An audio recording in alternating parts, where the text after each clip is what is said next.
What's up, guys? Luca here. Luca Teal, yes, the Ashen one, the Ashen Lucario, the Ashen Luca. It's me. I'm here with another episode of the show. Guys. It has been a very interesting and long week. A lot of sad news that's come out in the gaming industry, in which I'm gonna keep it real with you. I have been saying this shit for years. All right, I've been saying it for years now. You couldn't catch me working in this industry at all. I remember years ago when I first started hearing about like all of the cases of harassment and the discrimination and all that stuff. I was like, oh, what a career field I don't want to go into. And it sucks that it's like that, but it is what it is. Not only that, the crunch, I was like, I'm not doing any of that. I'm not doing any of that, right? And now we have just been hit with layoffs after layoffs after layoffs after layoffs. So that's been going on. Also, Sweet Baby Inc. has finally been discussed, exposed, talked about. I first heard about them from a Griffin Gaming video, and ever since, I've seen more and more people coming through to talk about them. And I will say this: their influence, it's felt. It is definitely felt, especially when it comes to certain games. But before we get into any of that, I want to go ahead and introduce Nautical. Ooh, Yo, what's up? what's up? What's Here up? for the start of a show? Oh my I god. know, I know. I thought I was gonna be late. Then I was like, oh no, Luca's probably eating something right now, so she ain't getting back yet. But no, it's I great was to. contemplating my life. Well, life is joyous, and I'm glad that you are enjoying it along the rest of us. So, but no, great to be here. A lot of stuff, cool, a lot of crazy stuff to talk about, and like I said, just happy to be here. All right, all right. And then we have Singer. What up, what up, what up? All right, man. Let's go ahead and get it popping. Okay, let's see here. What's up, Delta, Mason? What's up, Lee Boy saying you need to talk about what Hassan said? What did Hassan say? I don't pay attention to him. I don't like him. But what's up, Ronald? Shout and prayers for your car, Luca. I know. Like I hate a thief, man. They're so annoying. What's up, Ripper? What's up, Aquarius? What's up, Blade? What's up, Lino? Um, Drav. Yeah, you already know what's up. What's up, King Metrochan? What's up, Cassie? What's up, guys? How are y'all doing today? But yeah, we're going to talk about this Sweet Baby Ink. We're definitely going to discuss some of the spooky things that have been occurring, especially with the cause for harassment, because some people just don't.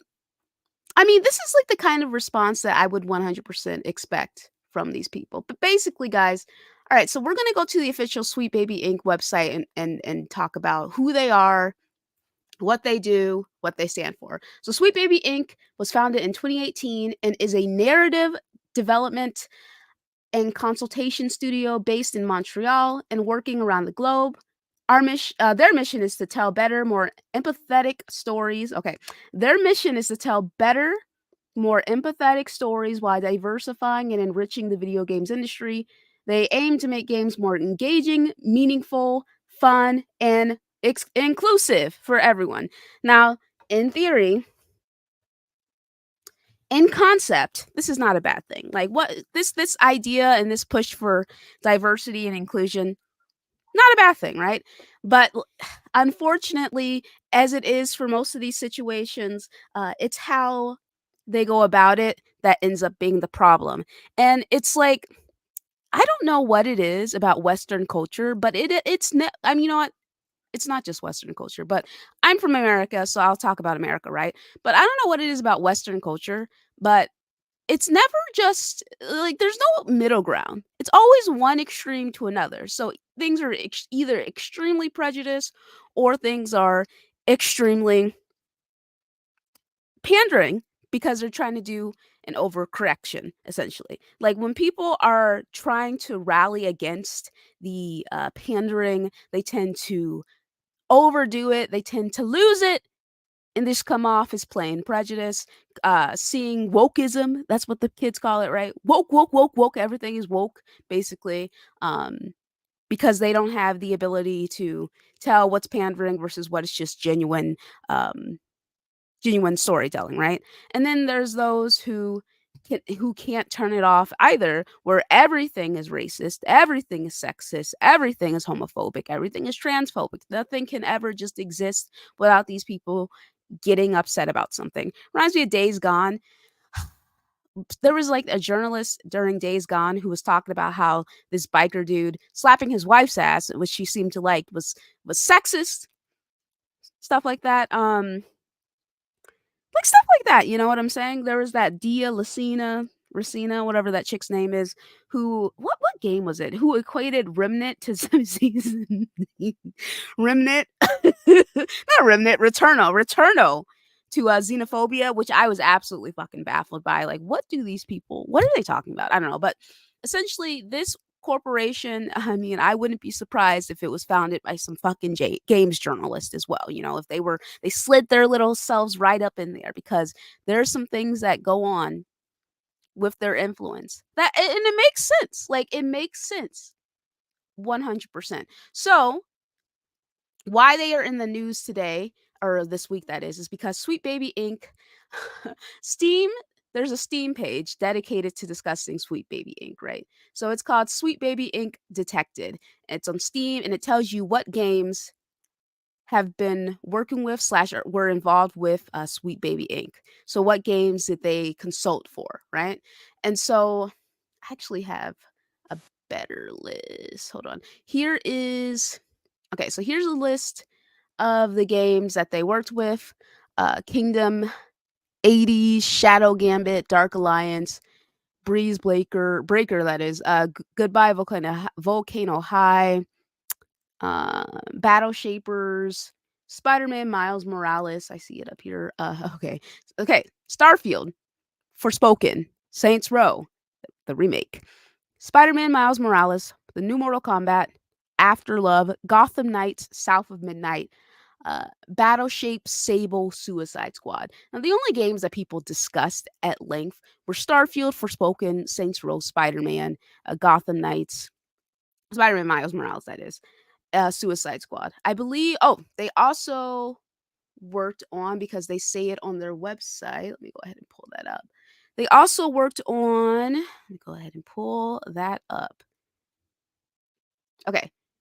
So they worked on Alan Wake 2, Spider-Man 2, God of War Ragnarok. Now, as I've only played Spider-Man 2 and God of War Ragnarok, I've only beat these two games in this list, right? As someone who played Spider-Man 2 and God of War Ragnarok, there were definitely instances in both stories where I was like, this is a little heavy-handed. And I'll go into detail about that in a moment, but before then, I want to ask you guys your thoughts on that so far from what you've heard about them. Every game I avoid with Sweet Baby, it's even in Starfield, you could tell by some of the relationships. Like, it's not like, I always bring it back to like Pillars of Eternity, right? There's natural relationships. Yes, there are gay, there's lesbian, there's black, there's white, there's Asian, but everything is naturally woven into the world. Did you say So, like, woken? I'm sorry. Go no, ahead. no, I know. woven. I said woven. But yeah, everything's so seamlessly. When they created the game, they made everything just exists, Whoa. but it all makes sense. Nothing's forced. So, like, as you're wandering around, you see different people, different races, and then the different stories, and they're naturally written. That's a great way to do it. That's the correct way to do it. Not the way Sweet Baby Inc. do it. Which, from what people have said on particular games like Spider-Man and Alan Wake 2, which I haven't played, but yeah, they do it a bit more heavy-handed and not as subtle. Like, it doesn't Mhm. seem natural. And this is what has put me kind of off. Like, I noticed it in Starfield even. Some of the relationship choices were a bit weird. So hopefully they don't meddle too much in other games, and I'm so glad the detector is there, because that is a great resource for people who don't want to, play a game where they mess up the inclusivity options, because plenty of games do it really well. But these Yeah, I people agree. somehow, I don't know how, considering this is their main goal, right? Obsidian isn't main goal, isn't that. They just naturally do it as they're writing the story. Because they are These story people, first and panderer second. yeah, but the thing is, they could do the whole inclusivity and everything, but they do it naturally. These people come in just out of nowhere and just force it in, shove it in your face, and go, there we go, we fulfilled our task. How Yeah, about so you actually learn how to write a story exactly. and Okay.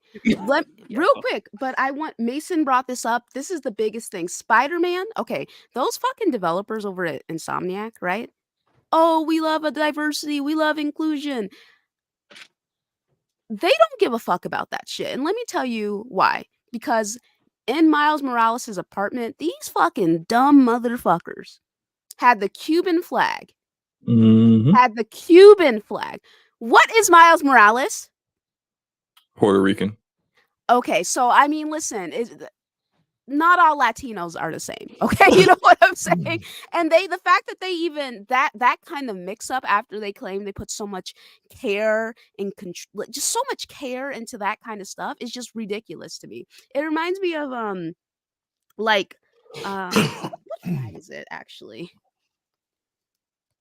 Okay, so yeah, okay.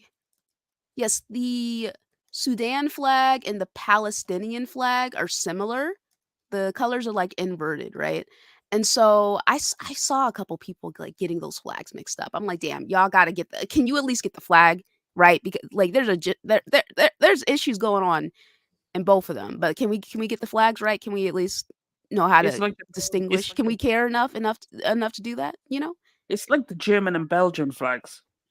The Belgian flag is just the German flag turned on its side. Mm. But I'm sure people still get that confused.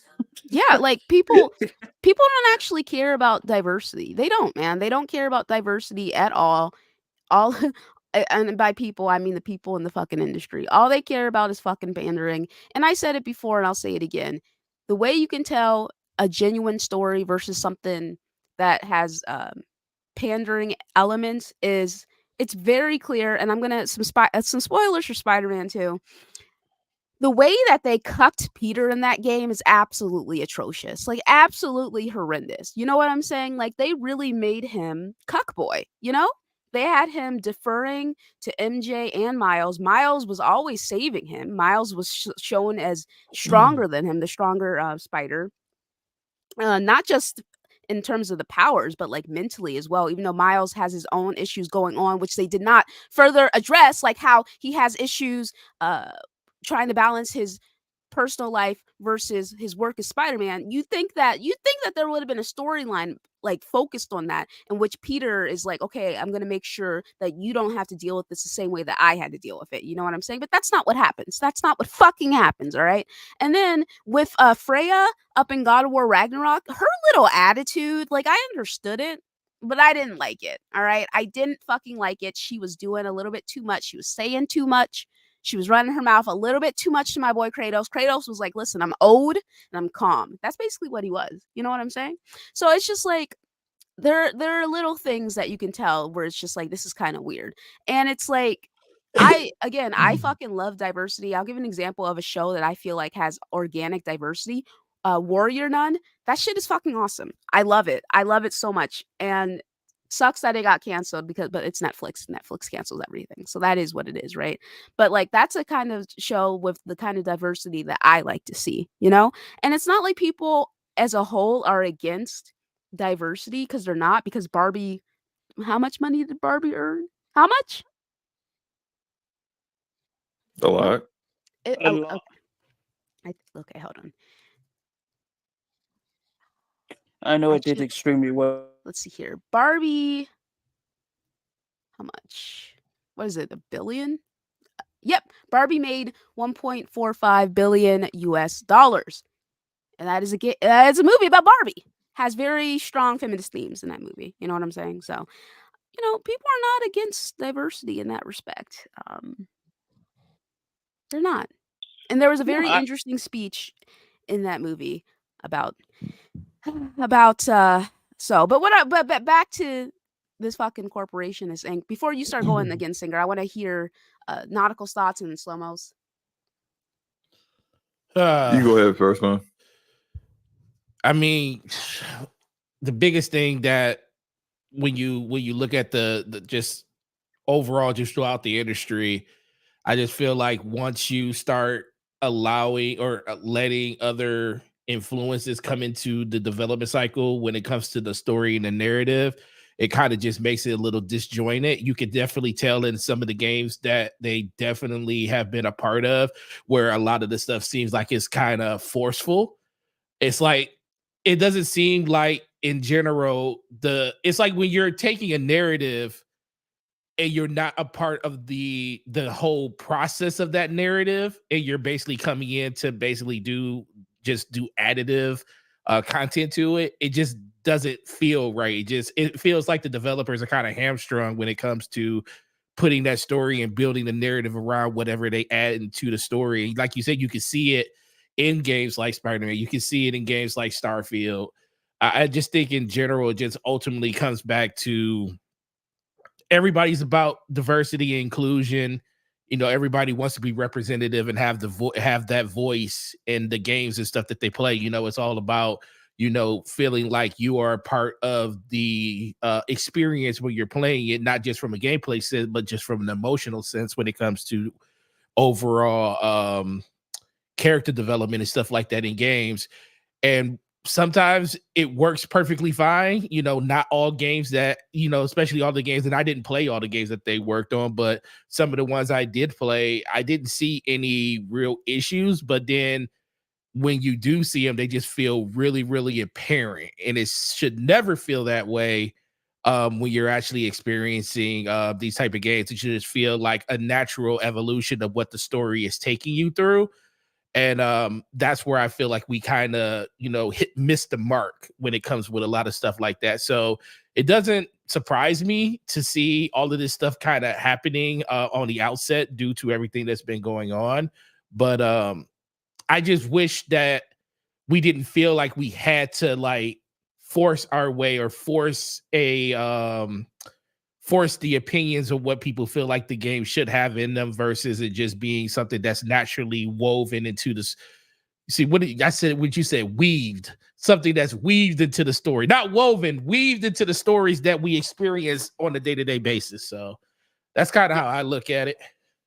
Yeah, shout out to Aquarius Kudo. You must follow Young Rippa or something with this comment here. But the 3 playable characters should have been Peter, Harry, and Craven, not Peter Darker and Manjaw Watson. Imagine hunting Peter's villains as Craven. I don't know about playing as Craven. I don't have an issue playing as Miles. Again, my issue I came didn't from either.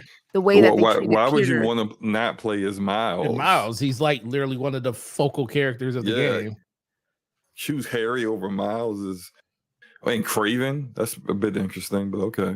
Craven would be interesting, but I mean, if you ask me, replace Craven's part with Craven doing some type of hunting instead of the Mary Jane parts, I would take that all day. Give me any part over the Mary Jane part. I'm gonna keep it real. Yeah, I'll take that all day over the Mary Jane part. They could have just took the Mary Jane parts out and just make it not a thing. Replace that. Yeah, but that's but that's also part of the thing. It's like when you sit there and like I said, we don't know the parts of the game they worked on or the part of the narrative they worked on, but it's like I think you can guess.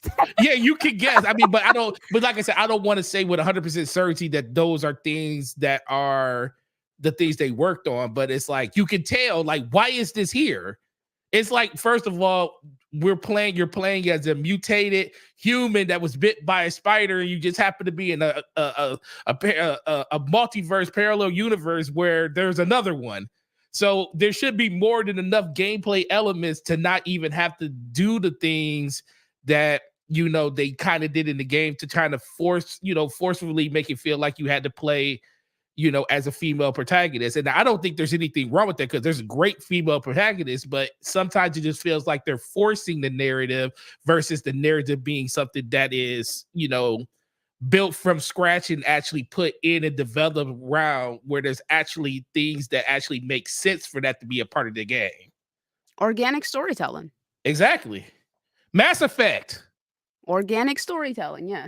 What'd you think? There's a whole bunch of stuff going on in that game, and there was never a moment. And I know we're basically cherry picking one of the greatest games of all time, but there was never a moment that I played that game that I felt like any of the relationships, any of the story that was told about different races and aliens, to the conflict and politics. I never felt any of it was forced. And I also felt like if you wanted to dive deeper into any of those aspects, it was there for you to do. So it wasn't like we're going to throw everything at you. You have to listen to everything we tell you. It was like, it's here. We're going to give you enough to tell you the substance of the story. But if you want more of it, you can find it throughout the game. And I think that was like the perfect version of what most people kind of want in the game. It just seems like everybody's trying to fight and figure out how to get back to that point, but they're forcing it by doing all these extra things that just make the story feel disjointed. I wouldn't say you're cherry picking because I could give you 10 games off the top of my head. Baldur's Gate 3 does it incredibly well. Pillars of Eternity 1 and 2, Divinity Original Sin 1 and 2. Pathfinder series in of itself does it. Hell, even The Witcher does it really, really well. Yeah, Witcher like does do it very well. Yeah, So- Witcher does it very, very well. You're right. So there's a whole bunch of games that do it. Like Mass Effect isn't the only one, but there's more people. But if you notice, all of these people are really good storytellers. And the types of games they are. I listed a whole bunch of RPGs. Right? It'd be different if it was a linear story being told from a specific pre-made character, like a Peter Parker or Kratos or someone like that. I think it's harder to get the natural dynamic in those kinds of games because a lot of those games are create your own adventure. Like you create your character, you could be male, female, and you have all the options of romance available to you. But in those games, they limit the scope. Obviously, you only have this options and explore this. So I think that's where they go wrong. Is the type of game it is. I'm looking at this list and I see Wizards of the Coast is there, and I know they do, and they're not just in video games, but they're into a lot of stuff. But Archetype Entertainment, which is the development studio that has a bulk of the like real major talent from BioWare, is there working on Exodus, and that game I'm really excited for. But they're owned by Wizards of the Coast. I wonder if Sweet Baby is influencing that game. I would kind of hope not. Aquarius Kudo with the $5 super chat says Miles is redundant. We already have Peter, Spider-Man, Venom, and Kraven are 3 different playstyles that could focus on different story aspects. I see what you mean, Aquarius. I do disagree. I mean, Miles has different powers than Peter. So although he is a Spider-Man, I don't understand why people focus so much on Miles being redundant when no one says that like the multiple Flashes that are out there are redundant, or the multiple Green Lanterns, the whole Green Lantern Corps, and like they all do the same exact thing. They got a green suit on and a green ring, and they had used their imagination to make green crap, and no one says, well, that's redundant. The Bat family is redundant to Batman. There are like lesser versions of him that focus and have strengths in similar ways, but no one says, well, why even have them? We have Batman. It's weird that I see people say that, not going at to you specifically, but I just see that like criticism about Miles thrown out there, and I don't know why that's the case. You know why? Well, I'm waiting for someone to just say it then, at that point. My thoughts on this is that and Luca knows this, I've been seeing companies like, well, not necessarily companies, but people out there trying to influence the storytelling in games, just the Western developers, because we don't see this on the Eastern side of things. But we've been seeing this ever since as far back as, say, like Mass Effect Andromeda back in like 2017. Was that 2017, 2016? That game came out where they had. I mean, this wasn't a storytelling issue. The story was pretty mediocre in that game anyway, but we saw them have two like European models that they mocapped and face scanned to be the Ryder twins. And then you see the actual like way it turned out, and it's just like, dang, that's not their face. Like, what aspect of these models did you take to make your game? Female, especially. Yeah, she looks nothing like the actual face actress, and it's just like if I would be kind of offended if they was like, "Hey, we want to scan you for a video game." I'm like, "Oh, great!" I'm telling everybody I'm in a video game, and they show me, and I'm just like, "That is that how I look?"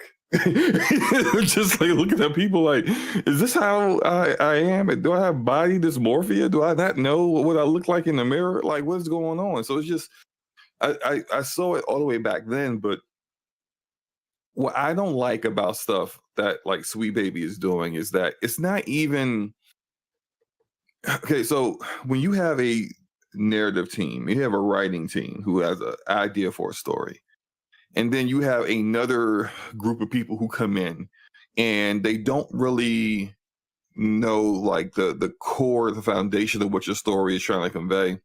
And they don't really care. They're just adding in their own political or their own ideology on what they want to be in your game.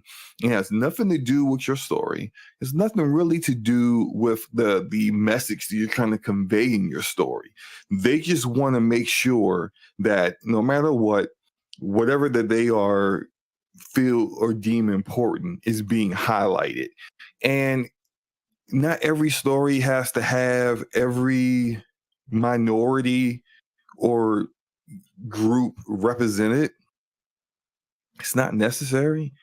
I look at we talked about Spider-Man 2, and I'm playing Spider-Man 2. I can tell you specifically which story Sweet Baby wrote.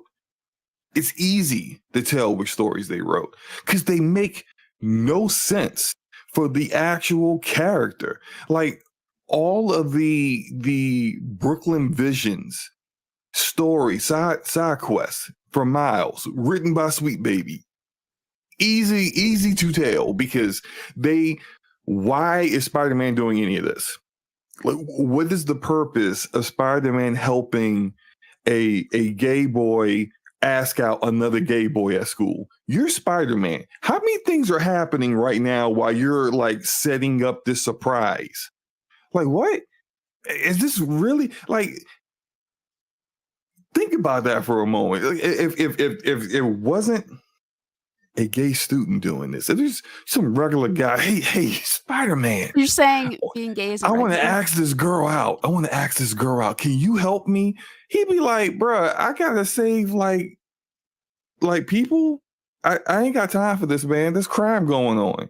Like, but like it doesn't make any sense. Like, go ahead, Luca. You was about to say something. What do you mean by regular boy? Did I say? No, Yes, I you said. did.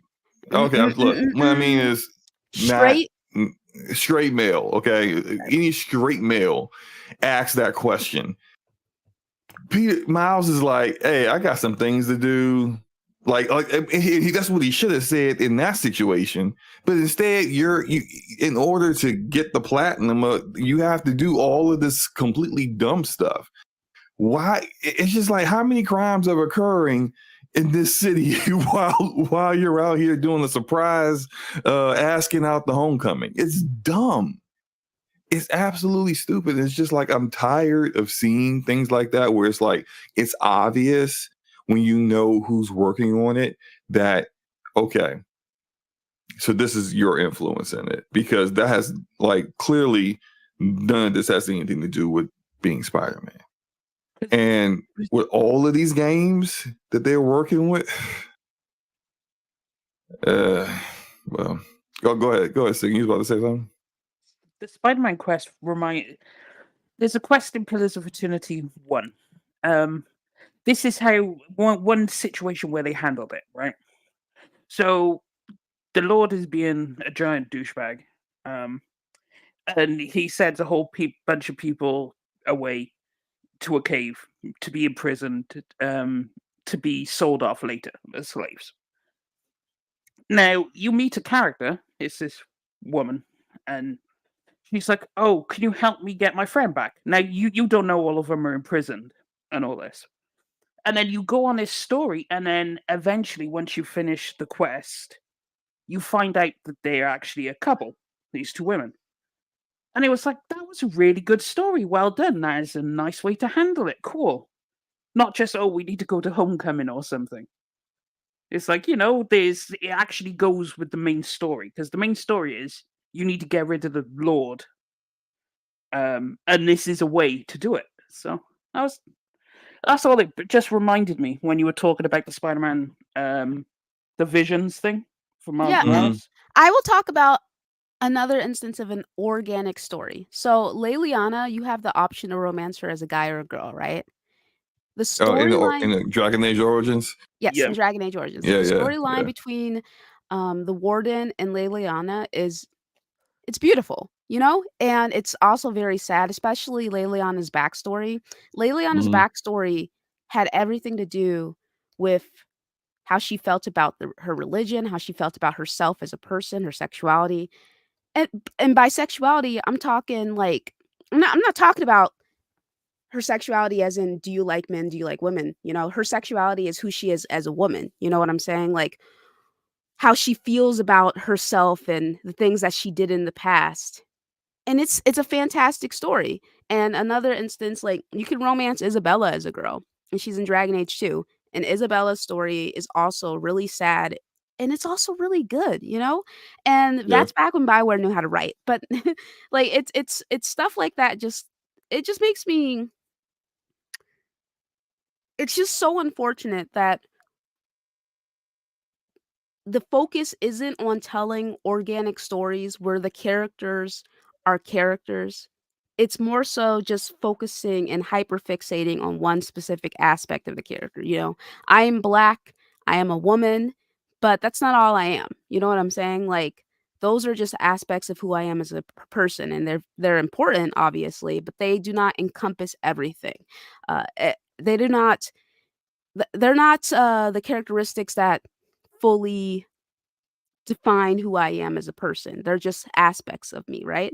And when people tend to hyperfixate or focus on one aspect of me, it gets annoying. Like whenever, hey, Luca, you're a female gamer. Do you want to come and give your perspective as a female in gaming? I used to get that so much when I first joined this community. And I would just like kind of scratch my head because I'd just be like, listen, no, but I mean, I did, but still, it's just like annoying because it's like, do you want to hear my opinions and my perspective because of who I am as a person, or just because I'm a woman? And you would have just asked any woman on the street or any woman in this space to come through and offer her perspective. It's not actually her as a person. It's just the fact that she's a woman. Like I've been invited to women only groups, and I'm like, first of all, I don't like joining groups. Let's start there, right? I hate groups. It's so annoying, especially if you only have one thing in common. There's always dissenting opinions, and it just turns into a fucking mess. And I don't like being part of group chats because of that, right? But I got invited to a group, and they're just like, do you want to join? This is women. I don't care. No, I don't want to join. I don't want to join your group just because I'm a woman. No, I'm good. Like I don't need that. It's great for y'all that it exists. I'm happy that you guys have a space where you feel safe, I guess. But for me personally, that's just not what I'm about. Personally, it's also I don't like the term blurred, and that's for black nerds, mostly because blurred just sounds fucking stupid. You know what I'm saying? Like that is such a dumb title That in my does sound opinion. Like dumb. God, I've like never y'all actually couldn't heard. have chosen I've anything never else. heard that before. Blurred, like It's a lot for that's. anime, so Oh well, that's stupid. yeah. Sorry, if someone's calling themselves a blurred. I mean, that's funny and stupid How at the same time. How Oh, about Sweet man. Baby Inc. stop putting their nose into stuff and actually learn how to write a story, and then they can put all the stuff they want, and the writers of the actual main game can weave it into the story. Because How about you they could, just make their own games? well, Yeah, I they was gonna say probably the don't same have the thing. talent to do that. I mean, You know, Get the talent. I mean, look, if you want to see, if you want to, because I think that's probably better than them trying to interject themselves in the writing room of games that are already trying to tell a story. From the very beginning to the end, you write your own stories for your own games, and sure, they likely don't have programmers and artists and engineers They to could hire them. build the game, but exactly, they could hire those people and create their own studio and make their own games, and then you can be putting games out there that you feel are pushing the message that you want to push. That's like, I don't think this is the way where you're, I mean, none of us are inside the writing rooms. I just kind of look at it like, if an outside organization came in to consult on the work that I'm doing, I have been a consultant in other fields, and I know what it's like when I'm consulting and people feel like I am encroaching on their territory. It's not fun for me, ain't fun for them. But in IT, there is basically, this is what works and this is what won't work. So it's a little bit different than entertainment, where you're not necessarily wrong for writing the stories that you write. People can, it's subjective in how people feel your writing could suck or it could be decent or good, whatever, right? But like, I think it's just probably easier if they just and would have far more impact if they wrote their own games instead of writing or influencing the games and the writing in other games. It just doesn't. I don't think that's going to work. It's because these people are talentless hacks, all right? And it's a lot Mm. easier for them to hijack established IPs and beloved IPs and insert their Mm. bullshit than write their own stuff, because when they write their own stuff, if the focus is on that and not actually on creating a interesting and engaging story with interesting and engaging characters, it tends to fail. You know what I'm saying?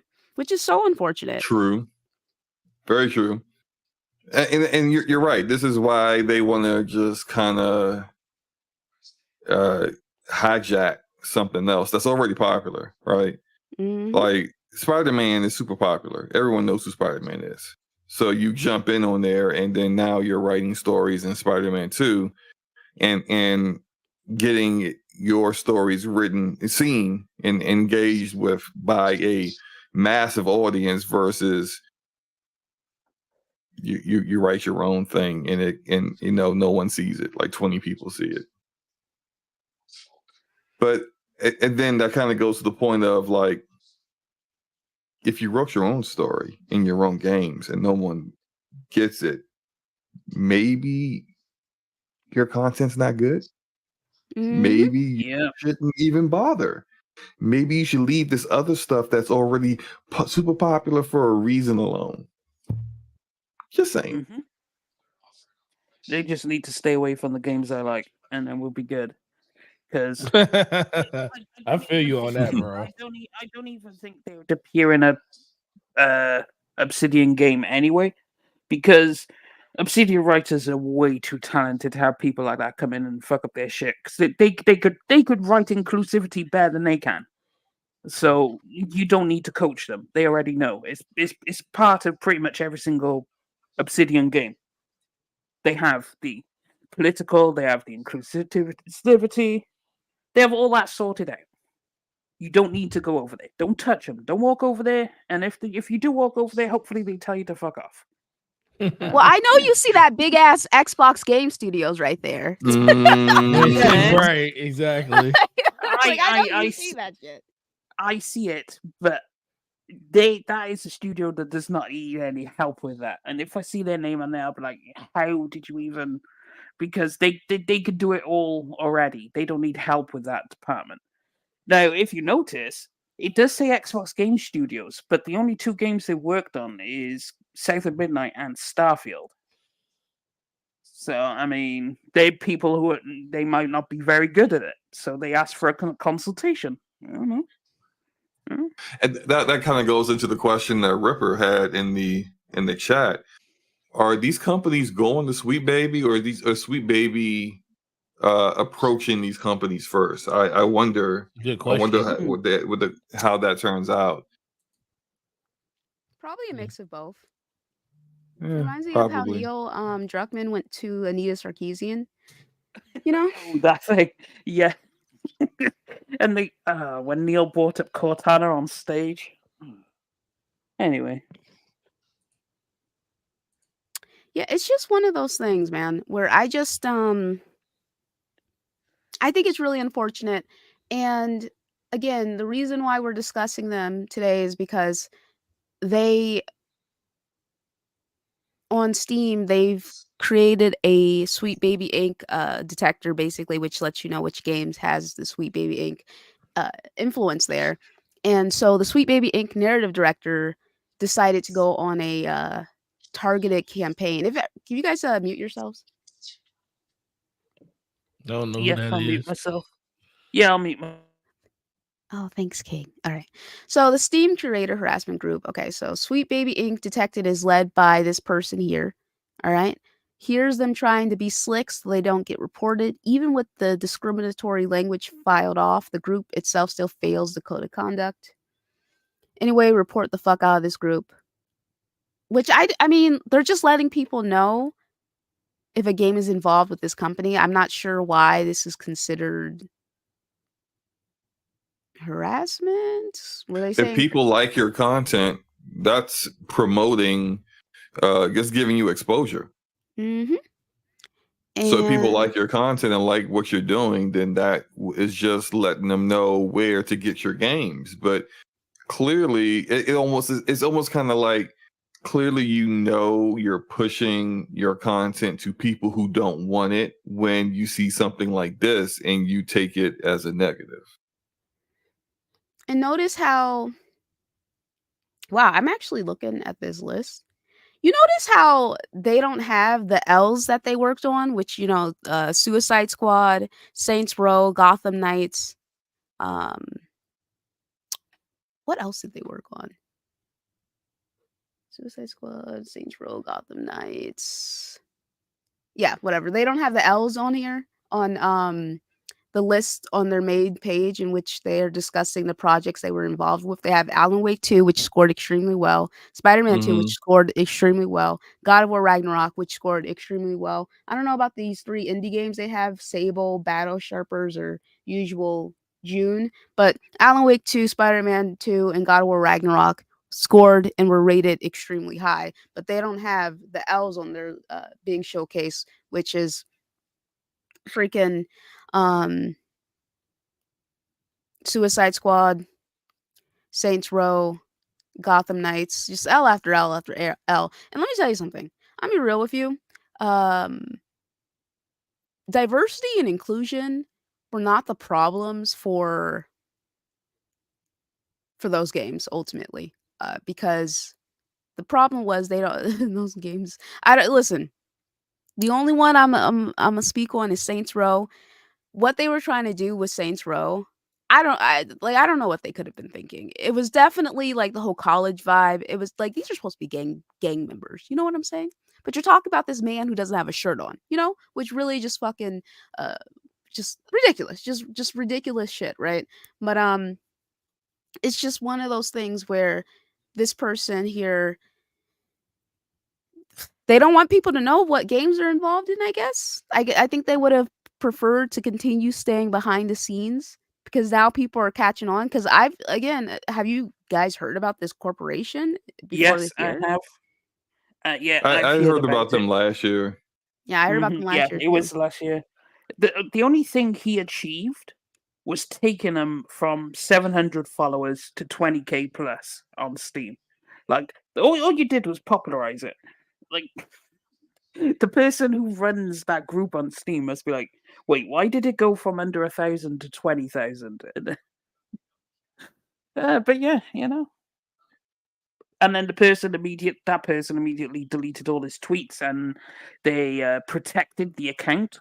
Sweet Baby Ink tried to go on there, protected, and his tweets are protected, his account's protected, and I'm like, so you went on the harassment campaign thinking you had a W. The gamers said no, gave you an L, and then you ran away and deleted everything. Yeah, because let me tell you Crazy. something. If there's one community, you the gaming community is not the community you can get away with trying to push certain things. You know what I'm saying? Like this is just not the community for that. Like this, for better or for worse, it is not the fucking community for that. I'm gonna keep it real with y'all. You know what I'm saying? I will say And it- this though, I'm on the Sweet Baby Ink Detected Steam community page, and Mhm. yeah, every single game that is here that is involved with Sweet Baby Ink, he is saying not recommended. Now I know how Steam works and how you gotta own the game in order to do a review, and people will see your hours, and so people can take that as they will. If this person bought these games to then downvote them and say not recommended just because of Sweet Baby Ink, and people are interested in those games. Some of these games I'm interested in that are on this list, and if people are interested in these games and they see that you downvoted the game, said not recommended, and it's because of this company, but you didn't play the game, then clearly that's going to be like people can choose to take that as they will. But I think most people who are interested in these games are going to be like, I don't care about this person's opinion. But I mean, what I like don't think exactly. I is agree. cool, say what? No, I agree. Yeah. Okay, but what I don't like is that instead of allowing this, because this is free will. This person has the free ability to downvote everything that you're involved in, whether they play it or not. But you're not giving the other people out there, the overall gaming community, the opportunity really to just look at this for what it is and say, well, this person never even played these games, so how do they really know how good or bad they are? Instead, you decided to try to, because I think there's a particular tweet where they're saying to try to get this person's Steam account removed, and it's just like, wait a minute. They got So triggered, man. now you're trying to do things that are completely out of bounds in order to get back at someone for not liking your content. Like there are going to be people who don't like this podcast, don't like my podcast and my videos. They're free to not like that stuff. I can't decide that try to get rid of, make sure they can't even get on YouTube or get on Twitter or anything simply because they don't like my content. Like that's weird. It's kind of insecure, Yeah. like, I agree. yeah. Like I crazy how- definitely agree with you 100% when it comes to that stuff, for sure. I also think that if you're actually interested in something, if this company's involved, it's not gonna like if you have a brain, it's not gonna automatically have you like, oh, I'm not gonna play this shit. But this is like most people who actually have the ability to think for themselves will come to their own conclusions. They won't just follow the leader, so to speak, when it comes to this page in particular. Because if a game, listen, regardless of some of the moments that just had me cringing and rolling my eyes, Spider-Man 2 is a good game, and so is God of War Ragnarok. I really enjoyed those games. Like I said, I had some issues with some aspects of the story and the characters, but overall, good games, you know. If I had known about their involvement beforehand, Sweet Baby Ink, that is, I still would have played the games because I was interested in the games. Like nothing is going to stop me from doing something that I want to do. You know, the only person who could stop me from doing something is me. So it's like them having this detector up. Yeah, maybe some people would have just taken it and be like, "Oh, Sweet Baby Ink's involved. I don't want anything to do with that. I'm not gonna play it." But most people didn't even know about this fucking site. They didn't know about the Steam detector. They didn't know until this idiot Right. decided to post about it. Like, why didn't you should have just kept your mouth shut, man, and just left it alone. Now everybody knows. more people are aware of who y'all are, and everyone's Yeah. got eyes on you. You know. Mm-hmm. Yep. All they did was just put more focus on something that they didn't want people to know about. Yeah. And then also put them in a bad light due to their really bad reaction to it. They should have just ignored it. Yeah. Shout out to Kenneth Williams saying shout out to AshenLuca for her hard working and grind. The grind. And now that Sweet Baby Inc. Detected has 75,000 followers. Mm-hmm. I don't think it had 75,000 followers before this started. How does it feel? In the chat? Yeah, he could have posted the Suicide Squad and got the night scores too, right, Felix? Right? Felix, right? Yeah.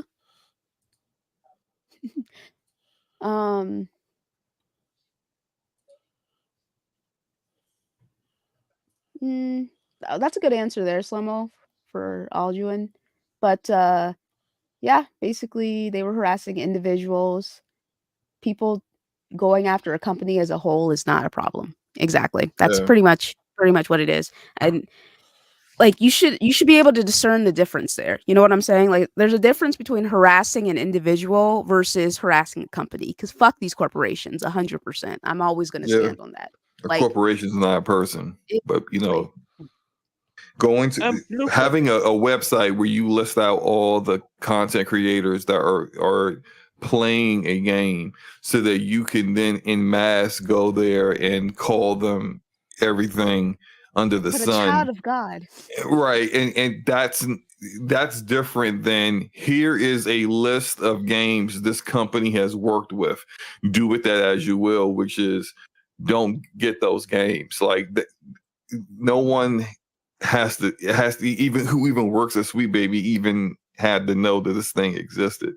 Right. Or any of the developers that they were working with had to even know it existed. And they likely wouldn't have known if it existed that Sweet Baby didn't make a big deal about it. But no one's getting harassed in that point. This, man. No one would be talking about this. And the director telling people they're trying to get that the person who created the page's Steam account removed that's harassment. Like that's the actual harassment that's going on. So yeah.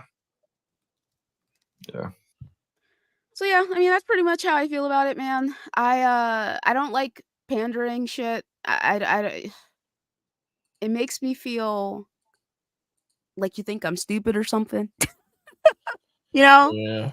They're like, here. I was about to say something crazy. Hold on. Let me chill. Don't get in trouble. Don't get us in trouble, Luca.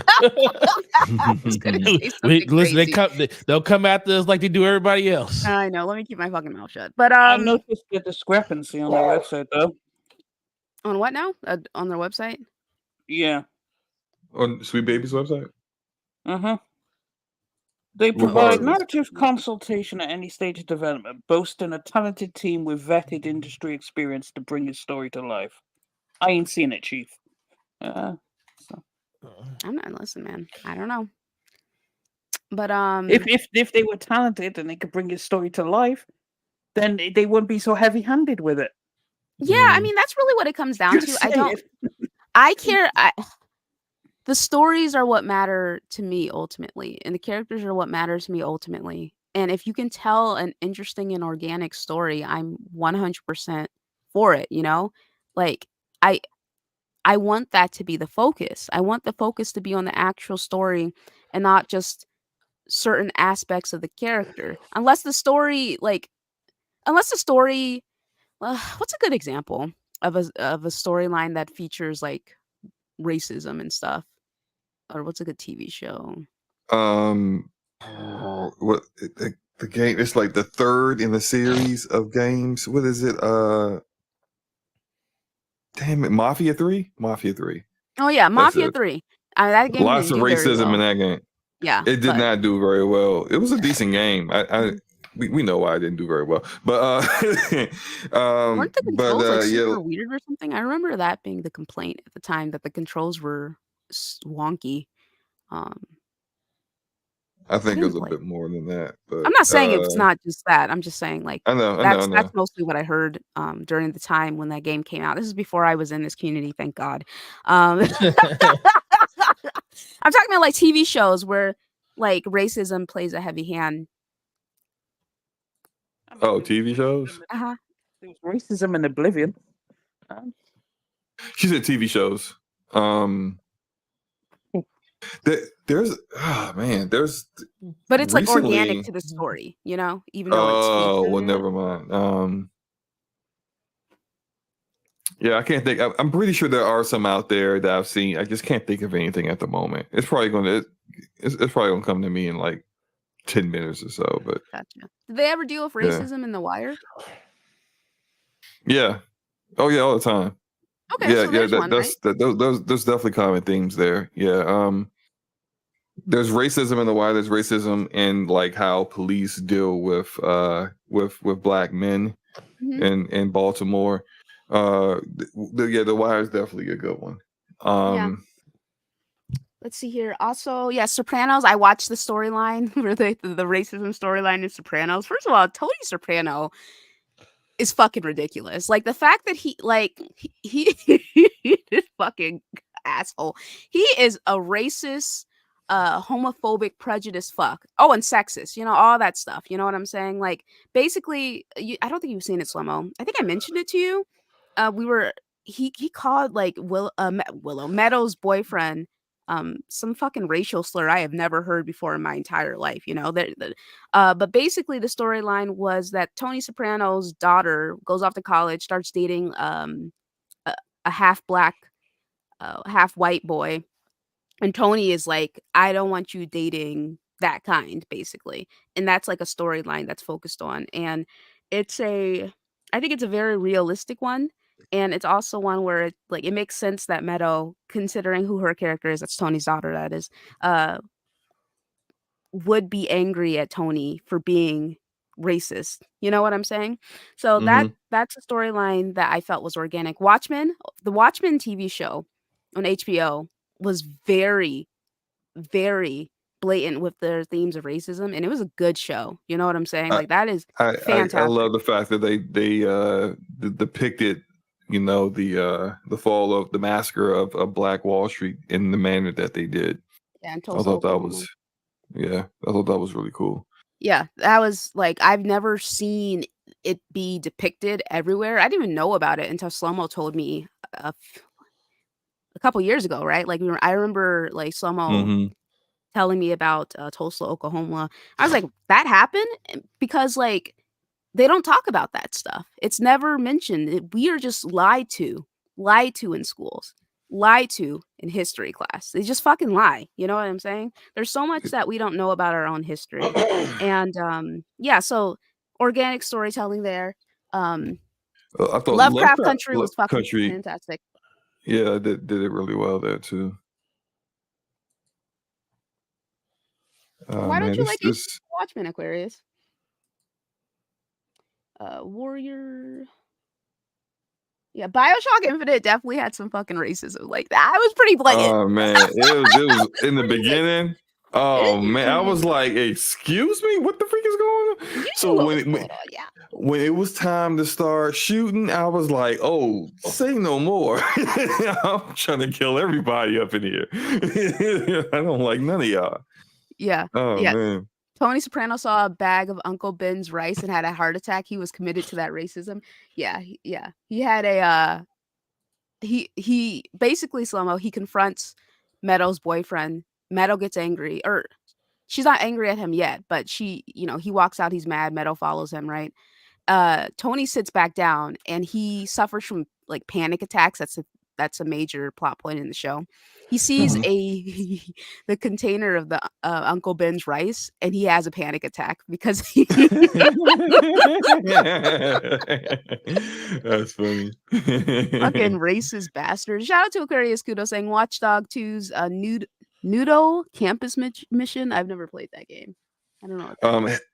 Sly is Hell on Wheels was a really good show up until Common left. After that, I thought it went downhill. But that one was it kind of like goes over like the Wild West kind of period of time where they were were they building the railroad? I can't remember, but it was like you saw a lot of the dynamics of former slaves migrating to the West and dealing with the aftermath of the Civil War and stuff like that. So there's been a lot of shows that have actually tackled that. Now that I think about it, there's another one that, or was it a movie? Damn it. I watch too much stuff. I can't remember these things.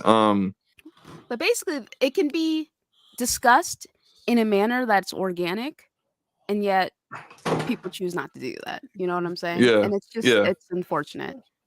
Yeah, with some nuance and some actually, and I think what it takes is actually having a writing room that's actually diverse, so that you are actually making sure that you're not having situations where you're confusing the Cuban flag with the Puerto Rican flag, where you actually have people who are of that culture who can point something out like, hey, that's not the right flag. Let's fix that first, or like, and when you actually have people who have been speaking Spanish their entire life and their families speak Spanish, all the time, tell you like, you guys are making up words With the Latinx to stuff.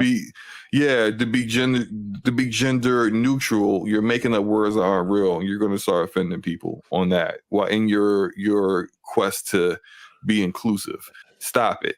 Or when it comes to Black people, hey, when you're going to make a Black person, having a white person's facial features and just giving them a really deep tan isn't meaning that's a Black person. Like, this is like, here are some pictures of various different Black people that you might want to like try to model this character off of. Like, these kind of things need to be happening, and the only way they really happen is when you start inviting people that you may not be comfortable with in the writing room. So instead of actually pretending like you care about inclusion, you actually be inclusive by including people that you're writing stories about. I mean, I don't know. Maybe that just seems like common sense. Yeah, I will say this though. There are some, there's Black writers in the Lovecraft Country room, and I don't think that they address the issues with colorism enough, personally. With Letty's sister Ruby. I had And some, yeah, 'cause she was using some kind of magic or potion or something to yeah. turn herself into a white woman so she could like feel included. I thought that was pretty like I thought that was like a cool idea. I think it kind of it's sad at the same time because she didn't feel comfortable in her own skin in society, but like she really felt like she was really addicted to doing that. She was doing, I forgot how she was doing it, but she was changing her. She was hooking up with Christina, and Christina has the ability to. She would change herself into like the guy, right? Yeah. And so she and Ruby were in a relationship together, and so she introduced Ruby to it, and they would be a white couple together. But anyway, I was more so referring to Letty and Ruby's issues with Ruby being like, dark skinned, being heavier in weight, and the issues that come in the Black community itself when it comes to colorism. You know what I'm saying? There's a lot of problems there. But I think as long as there's an attempt, a genuine attempt to tell these stories and actually show you care, I think that's really important too. But in the meantime, but for the people in the chat that are confused, so this heavier set Black woman who's dark skinned was finding a way to. she's beautiful too. She's a very pretty woman, but she And what time period is this, Luca? Like this 50s, 60s? I think it was before I then. think I don't remember, dude. I'm gonna keep it real with you. it's a time period where white people didn't tolerate black people openly in public spaces. And so she was finding a way to turn herself into a skinny white woman. And she was doing it, and she was showing off. She was definitely showing her ass. It's Because she could then speak, because she could talk to people however she wanted to talk to people, and it was kind of like a lot of built up anger over how she had been treated her entire life that she was like letting out, and whenever she would be physically looking like this white woman, and I get it. Like I thought the writing there, I thought that was pretty cool because it's like, she's doing this not simply because she just wants to be white. And I don't think that's it. I think she was doing it because being a white person in that time period allowed her to get away with things that she couldn't do as herself. You gotta check it out. It's pretty dope. Yeah, I agree. You know what, Felix, I do agree with you. I think that you shouldn't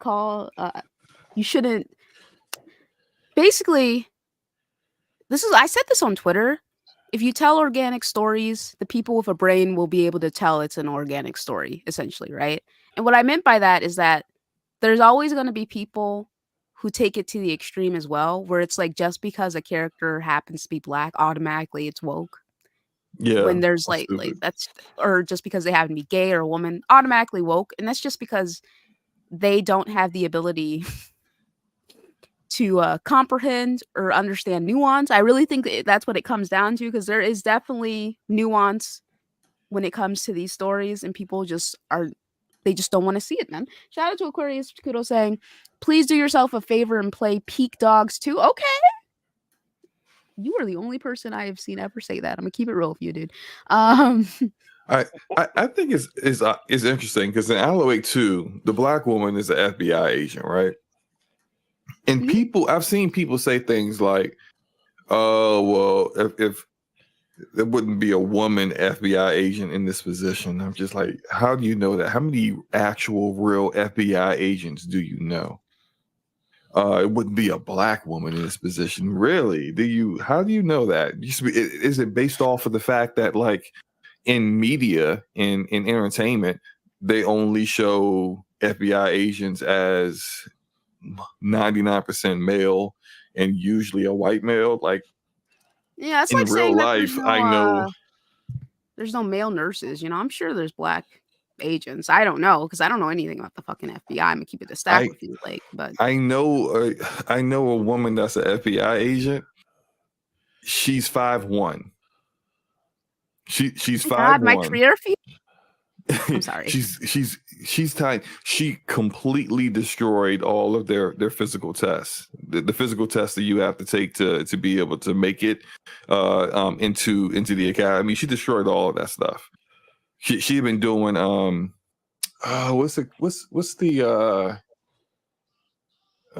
she was doing circuit weight training for years before she decided to go into that field, and she was an analyst before that.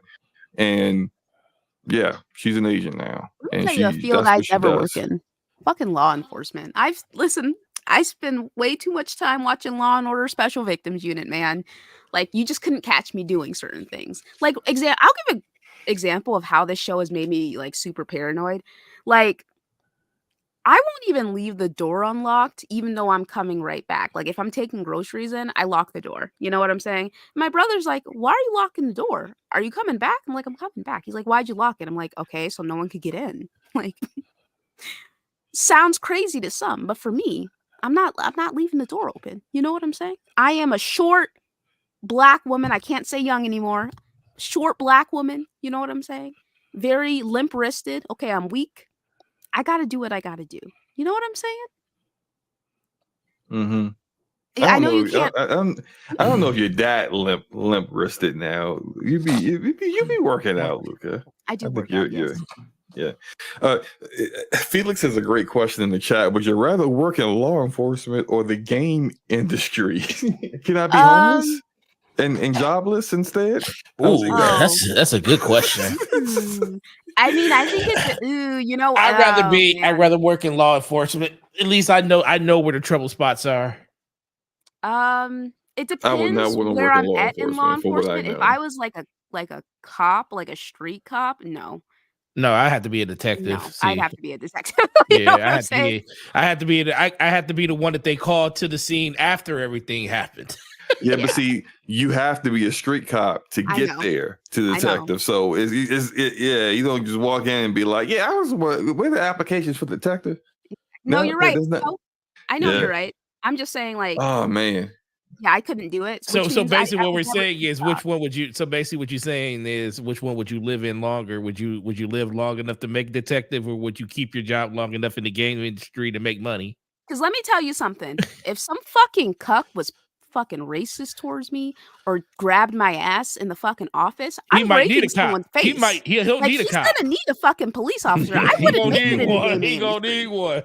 I would not make it in the gaming industry because I would be beating people, you know? Because again, man. I was at that one job where shit was fucking spooky. I was there for 2 weeks. I left. I was like, goodbye. Get me out of here, dude. Like I'm not putting up with that kind of shit. Not who I am right now as a person. I can't deal with that stuff. Like I will fucking start a fight, man.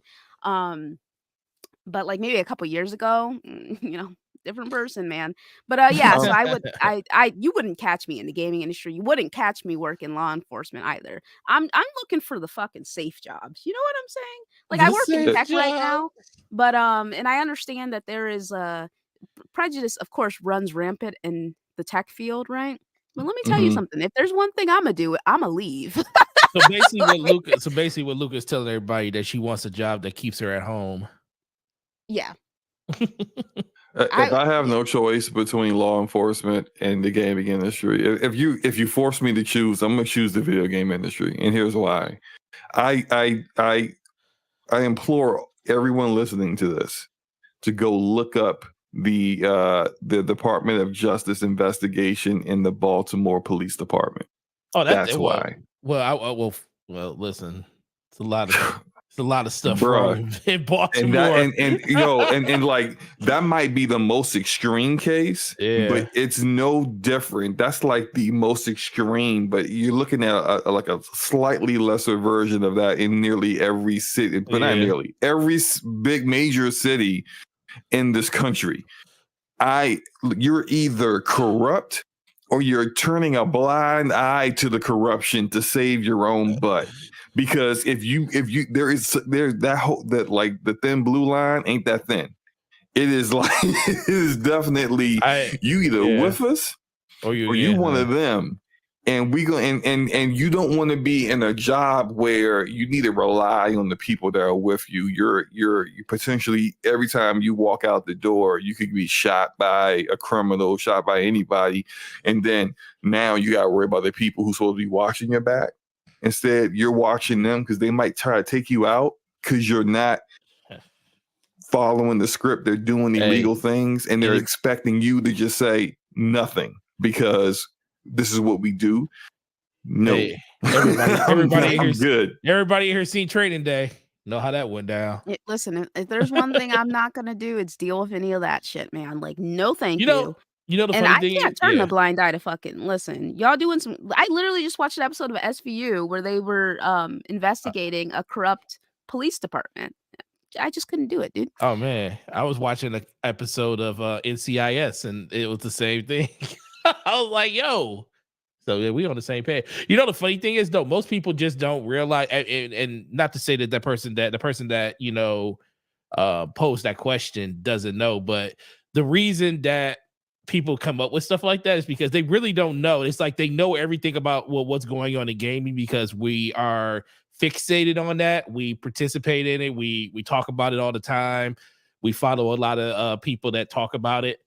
But you don't really know the people that know about about the law side of everything and about, you know, when it comes to like the corruption and everything that happens there.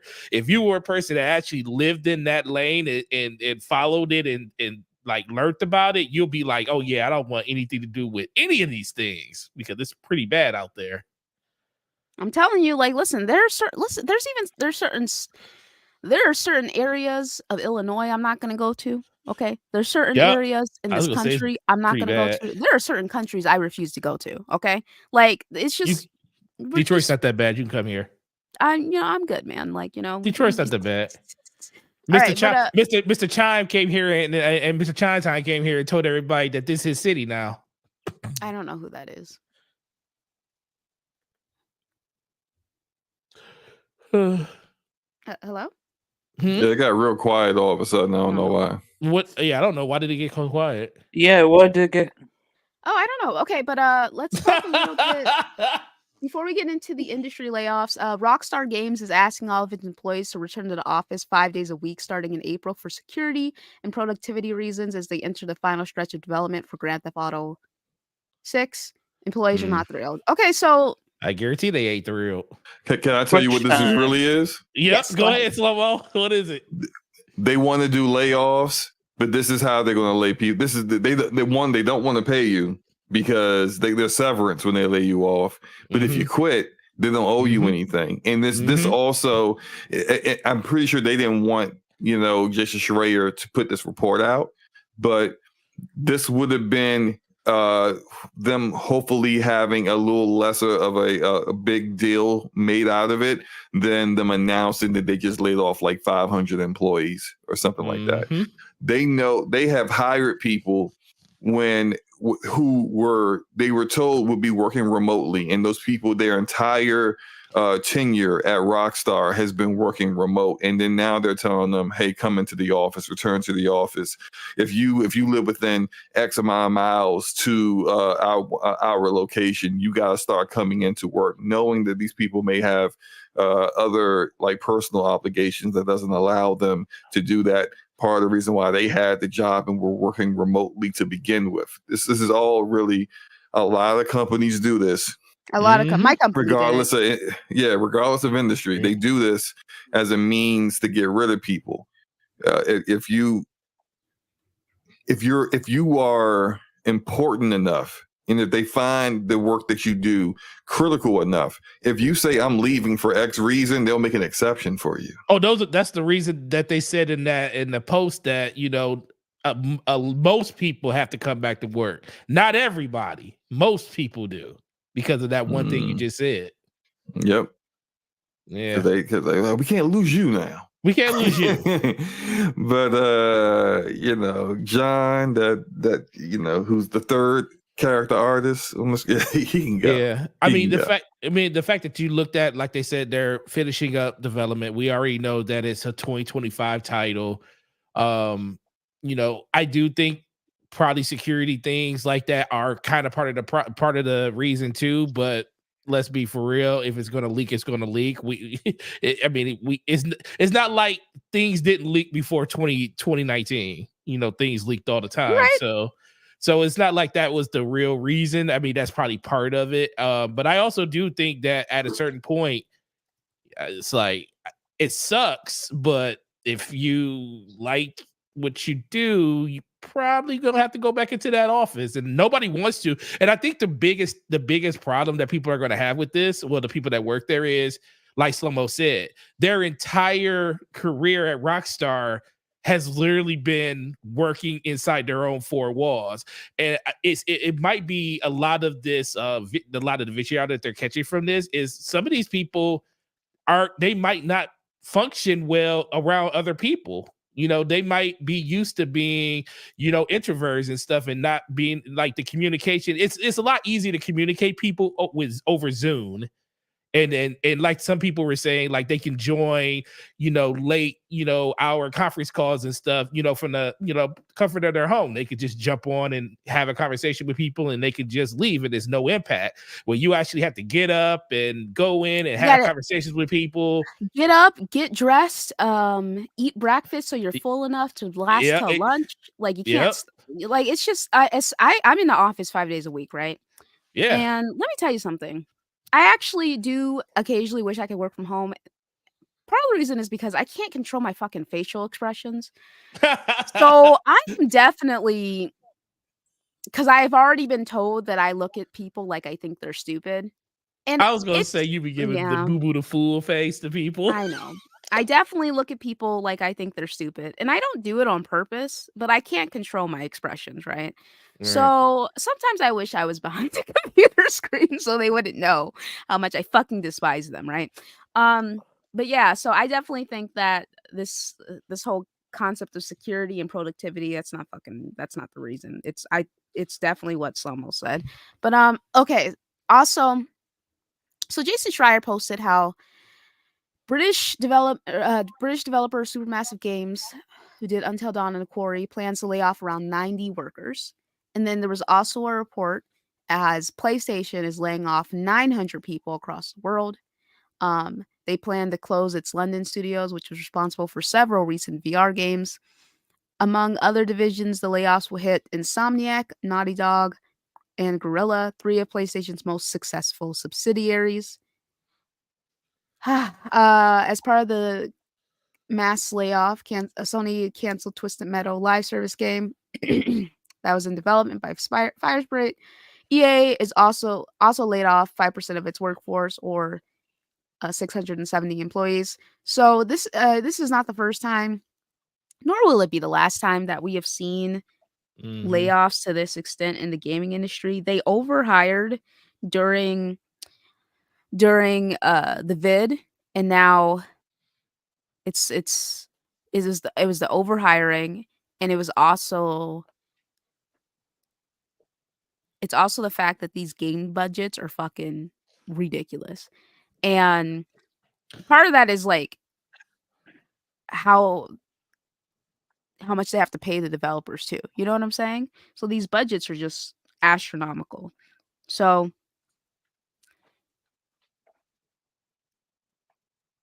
yeah. Sorry, I Hey, got a message. Luca. Yeah. There's this tweet that I had.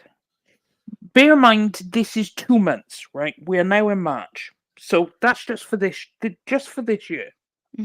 Microsoft, 1,900 people. Sony, 900. Unity, 1,800. Twitch, 500. Riot Games, 530. Discord, 170. Playtika, 300 to 400. Lost Boys, 125. Pixelberry, 120. Metaverse World, 70. Black Forest Games, 50. Rycon Games, 60. Eidos Montreal, 97. Sega of America, 61. Supermassive Games, 90. Then you add EA on top. It's 670. 670. So now it's estimated about 7,000 people so far in 2024 are estimated have been laid off. That's 10,000. It was 10,300 for the entirety of 2023. We're at 7,000 plus, and we're only 2 months into 2024. Who was the other big? Who was the other big one? I know Microsoft was 1,900. Who was the other really big one that laid off? Unity was 1,800. Unity was 1,800. That's what it was. Okay. Yeah, like, and that's just some of them. There's even more out there, and we're only 2 months in. Imagine in 6 months' time, like 10,000 last year ain't gonna be nothing compared to this year. They are growing.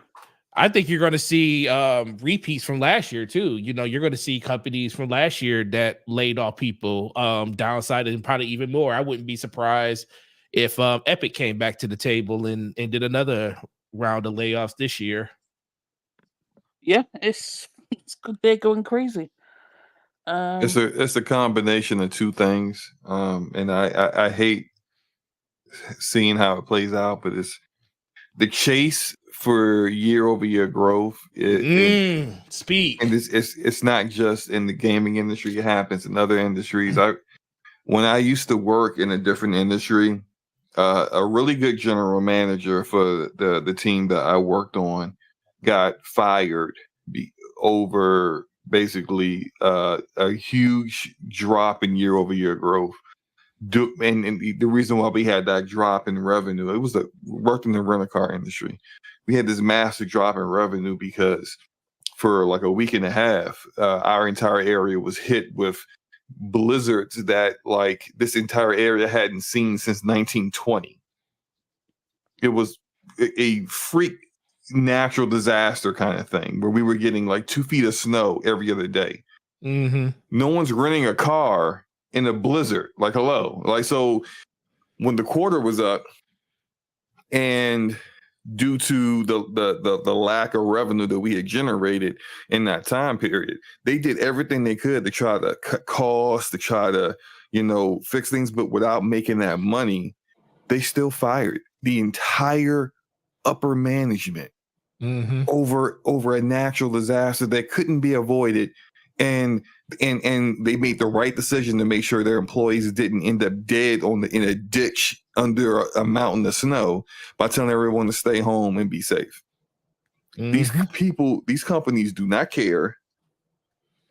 Only thing they do care about is what the shareholder thinks. And these shareholders aren't gamers. So this is why you see them chasing after trends, chasing after the most profitable and the most revenue generating kind of genres and games, because it's what the shareholders want.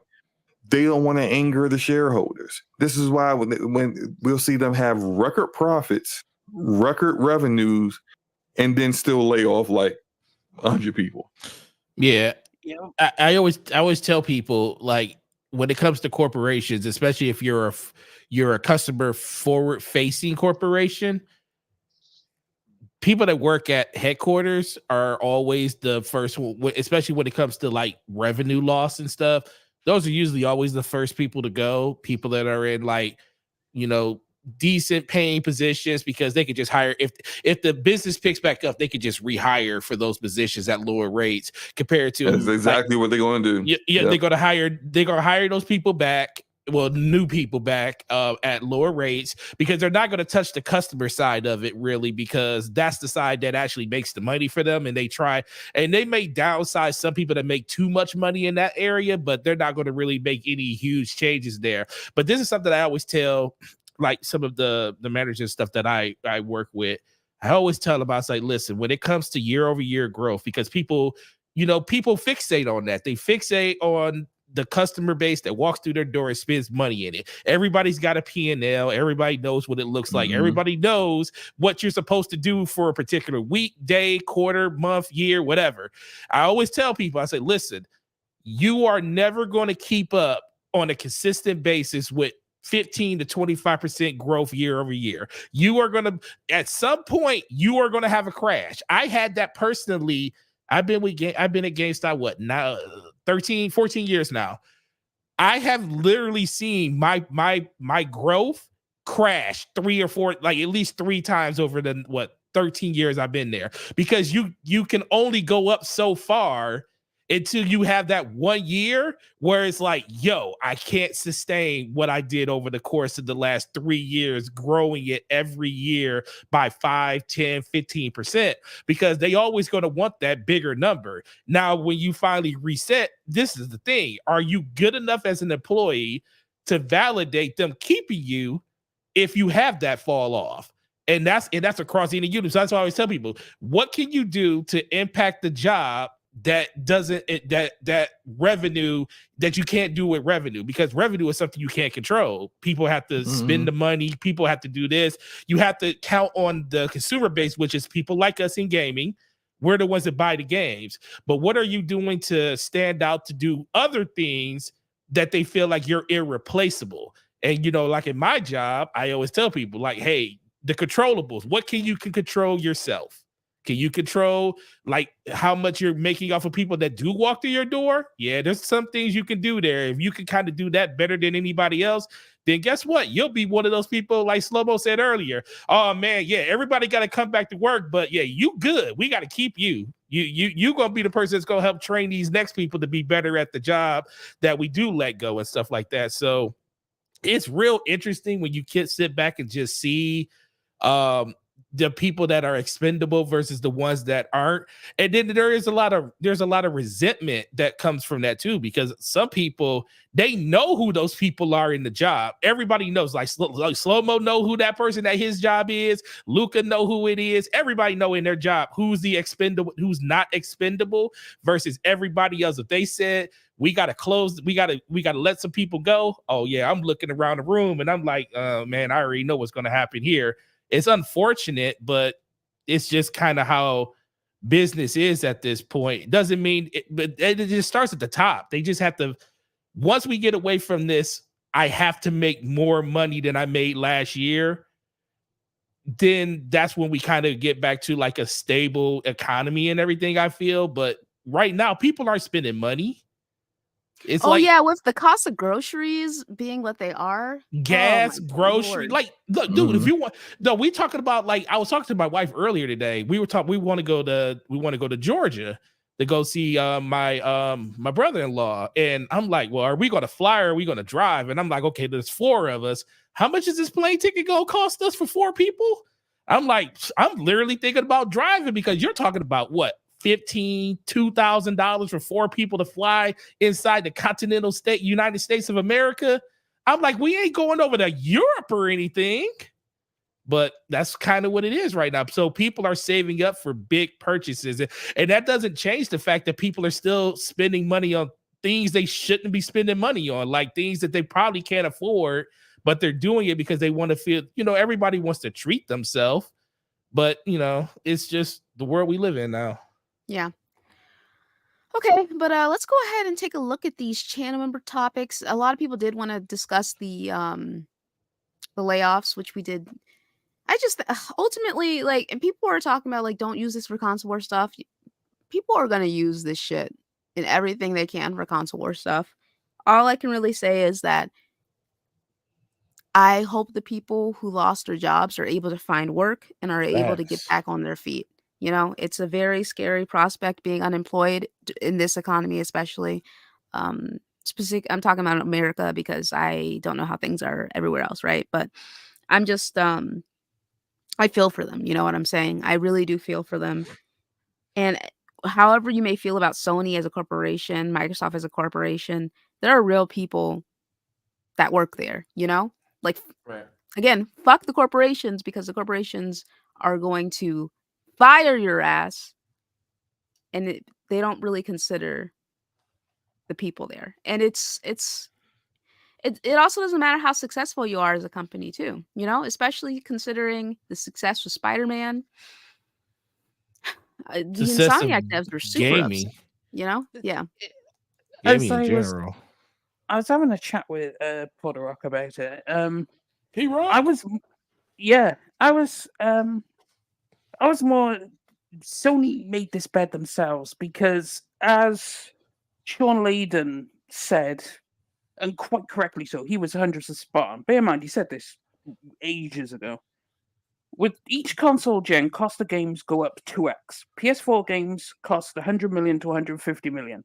It stands to reason that PS5 games, when they hit this stride, will be excess of 200 million. He was spot on. We know they're in excess of 200 million. Now, you can't dial back the budget of the games because now you've set an expectation of what your first-party game should be, which is these graphical showpieces.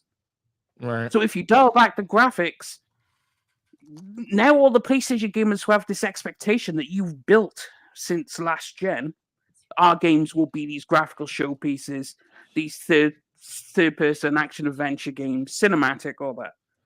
So if they try to dial it back now, they're probably going to upset a whole bunch of people. Try to bring down the budgets, because all that graphics, that mocap, and all the voice and everything, all that costs a crap ton of money. So they kind of, I don't know how they solve that issue, but it is a problem of their own making in terms of their budgets. I agree with that to an extent. I feel you should want to have that type of experience on your platform if you're able to do it, and you have the developers that have the ability to make those type of games. And I agree, when it comes, everybody knows when it comes to like graphical fidelity, when it comes to CGI and everything like that, you're spending a lot of money just on making that possible in your game. So, but that's what makes that, especially over the course of like the last generation and a half, that's kind of what made PlayStation. So I just feel like they should come to the realization that our customers, like, you don't see Apple trying to be less than what they are when it comes to like the things they put out there. They'll put a $3,500 headset out there and just say everybody's not going to buy this, but the people that will buy it will love it. And that's why I kept saying the thing about PlayStation. Like, I want PlayStation to be that high-end boutique when it comes to the games that they release, because that's what people want from them. That's what they kind of thrive themselves on being. That's what you see when Hiroki Hikoki came out and talked about, you know, they wanted. Did I do what Slow-Mo did? Shut up, Luca. Okay, we're gonna say Totoki. We're gonna say him, but we ain't gonna say Hiroshi. Is it Hiroshi? Is Hiroshi? I think Totoki? it's Hiroki. Hiroki. Okay, Hiroki. Well, at least I can say it a little better than Slow-Mo. Just call it Hiroki. Hiroki A Totoki. little better, like a lot better than Slow-Mo. He can't even say it. But yes, I can. oh, here Okay. we go. Hiroki Totoki. Say it again. Thank you. Hiroki Totoki. Oh, okay. That's after Okay. we corrected you multiple times. Thanks. No. Look, I got it right. Don't be trying to change up, man.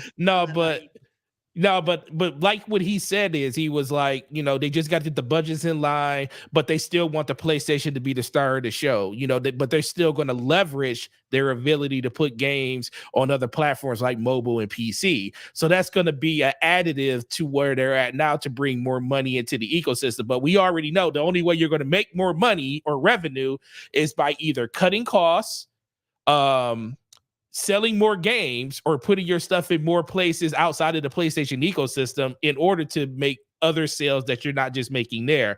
So I just want them to be the boutique that they are. Just keep making those games. And if you're not Nintendo, you're not going to sell 30, 40 million copies of your game. You just be happy with the 10 to 20 million. And guess what? You might only make $70 million of profit off of a game, which to them is not enough. But that ultimately is the thing that makes you who you are. The moment you stop doing that, that's when people are going to start falling off, because guess what? It was one time where Xbox was the multiplayer, you know, platform for everybody. Once PlayStation gave them the ability to do that, everybody started moving over to PlayStation, and now it's not synonymous with Xbox as it used to be anymore, because they kind of fell away from that. You don't want that to be the same thing that happens to PlayStation when it comes to their direction with the games and stuff that they release. I hope that doesn't happen, but that will be the direction they go in if they don't continue to keep going the way they're going. That doesn't mean they have to get up to $400 million in budgets. They will though. That's the direction they're heading. No, because your games just don't have to be as long. You don't have to, just because your game, you don't have to have a 30-hour, you know, campaign. Your game could be 20 hours. It can have, you know, Uncharted games were only 15 hours at most. You know, if you did it on the hardest difficulty and stuff like that. You know, sometimes I think it's in the name of, we want to put so much filler into a game that kind of blows the budget up, because you're spending more time in development. You're putting more people to do all these extra things in the game, like Mary Jane missions that don't need to be in there. I told people the other day, I think I said it on this show, if they would have took the Mary Jane missions out of Spider-Man, they probably would have saved $20 million.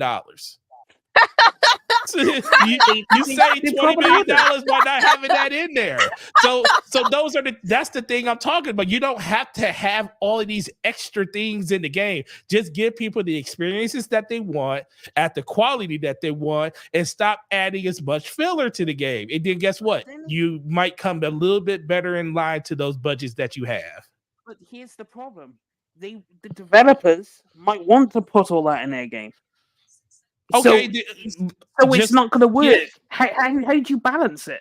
Oh, let me ask by you this. saying no, okay? Just say no. No. In the words of my boy Patrick Bateman. But they won't say that. They did. They said no. They will say that, because that's what managing and being a publisher is about. You set a budget and you say we don't go above this. Right. The developers do not have the autonomy to say, no, we want more money, so you're going to give us more money. Who are you again? Do you know who we are? Yeah, exactly. They don't work like that. But how long are they going to let the budget go before they have to rein it in? Because Hiroki already mentioned the margins He wants better money. You set the budget ahead of time. Like that Insomniac leak, they had the budgets for games that they're not even working on yet up there. Yeah. So they know what the budget's supposed to be ahead of time. If it's starting to get above that, you rein it in. Whatever it is you working on, cut that. Exactly. Like, I mean, and for some of these games, that like Days Gone, I didn't like Days Gone. I didn't beat it because I didn't like it. But I know a lot of people who did like the game, and they all universally feel like Days Gone was too long. It was just too long. It was 10, 15 hours too long. Like, they can imagine if you 15 hours of content that you didn't need to have. Think about that whole think about The Last of Us Part 2. Did we really need to play a whole section as Abby that we literally just played as Ellie?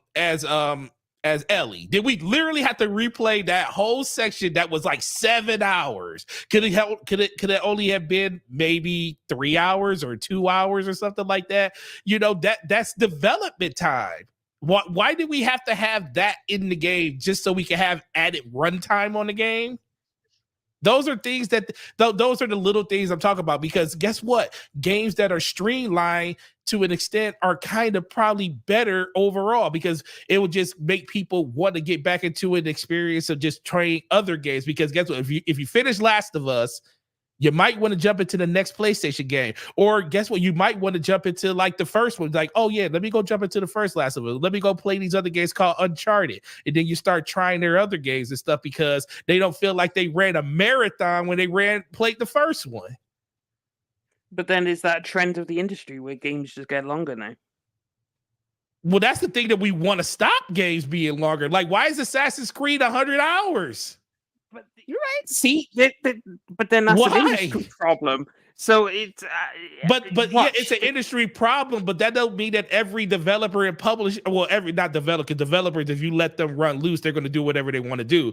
But that's the thing with the publisher. Perfect. If Rockstar, I don't care what Rockstar does.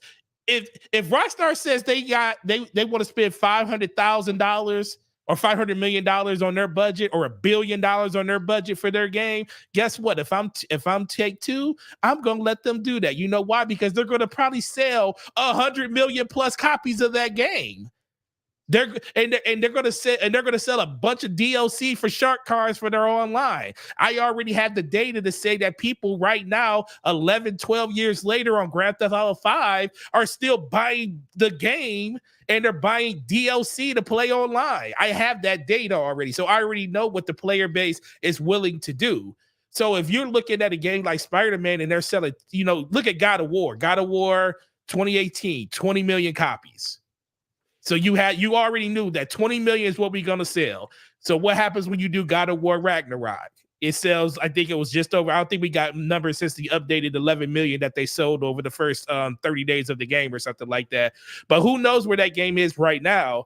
But you have those numbers. You know what those budgets look like. So when I go look at the next God of War, I'm like, hey, I need my budgets to be more in line. This is like the average between the first two games, how much money I'm willing to spend to make this game. We need to make this budget work. Well, when their next games come out, we'll see what happens. See which direction they decide to take. Because currently this year, because they're taking a year off right now. So we'll see next year. So they can, definitely. I agree with that. Yeah. If we get another 80-hour game, they didn't need your advice, Forte. I don't know. Well, I mean, I don't think the length of the game really is the issue. It's not that alone.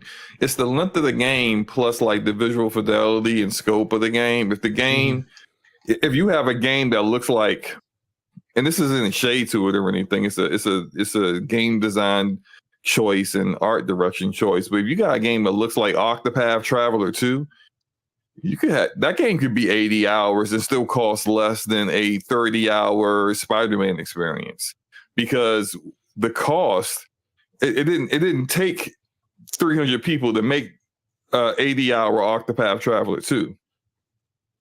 The biggest cost is the salaries that you're paying for the people to make the games and the number of people that you need to make a kind of experience where you know you got to have like all these artists, you got to have all these programmers, you're maybe upgrading your game engine at the same time. There's so much going on. If you're making a very not like a simpler game where there's less going on with that, then yeah, like you could have it be 80 hours. That'll be just fine. But it's more than just like the length of the game. It's everything else that goes into it that causes a game to be that much more expensive. Mm-hmm. So we'll see. I think Hiroki Totoki, so I said his name right again. Shout out to Slowmo. I think he highlighted something when he talked about Bungie, you know, and he said, you know, they're very creative people. I like their creativity. And then he said at the same time, he was like, but they don't understand business. So, you know, they want to, you know, show off their creativity, but if it don't make business sense, it's not going to happen. So, I mean, I think that says a lot about their direction going forward, that they're not going to be spending too much above, you know, that kind of experience. It is it like you said, Singer. We'll see over the course of the next couple of we won't say years because we got to wait for like a couple of games, like their big franchise games to come out. If they come out and those games are, you know, do well in sales, and we still hear this same messaging about budgets being too big and overstraining and needing to cut back on the margins and stuff to make more money, then that's when we'll be like, okay, then what did you do to change that PlayStation? Because if you said this in 2023, 2024, but you're still repeating the same situation in 2026, 2027, then maybe there's something that you need to do as part of the leadership group to kind of rein that stuff in, but you're letting your developers run the show when it comes to that. So we will see as time, you know, progresses and these games start releasing. Yo, I mean, where did y'all hear that cheering? Yeah, it was Forte. That was me. I gave you an applause because you said his name right. Yeah. Oh my God. I mean, to be he said that you hear that cheering. I was like, just said no, we didn't hear anything. I will Drew Virgil said that cheering was crazy. I will say the gold standard is Nintendo, because their budgets are smaller, but they sell gangbusters, so their profit margins are probably wild. So they're sat over there pretty. Because I guarantee you, Breath of the Wild cost what they say it was, 150 million, right? Yeah. Oh, was it Tears of the Kingdom? Either way. One of the games were, but guess how much it made? They made their money back. Yeah, and all their other games probably made money. Animal Crossing, I guarantee you, Animal Crossing didn't cost anywhere upwards 100 You know million. what? Do you know that Animal Crossing would not have sold as well as it sold if it didn't land in the perfect moment? I know, it's wild how it just landed. It would have shot like a rocket. It would have sold, like, as much as people like Animal Crossing, that game would have probably sold a quarter of what it actually sold if it wasn't due to the pandemic. Yep. It hits at a crazy time. Crazy time, bro. People was like, oh, but I'm about to build my garden while I'm sitting in my garden. I guarantee you the people at Nintendo were sat there watching the sales go up and they were popping champagne in HQ. You know, they're like, yo, let's go. They were doing it over Zoom calls because, you know, nobody was in the office. Oh, yeah, that's true. Yeah, that's true. Zoom call party. Let's go. All right.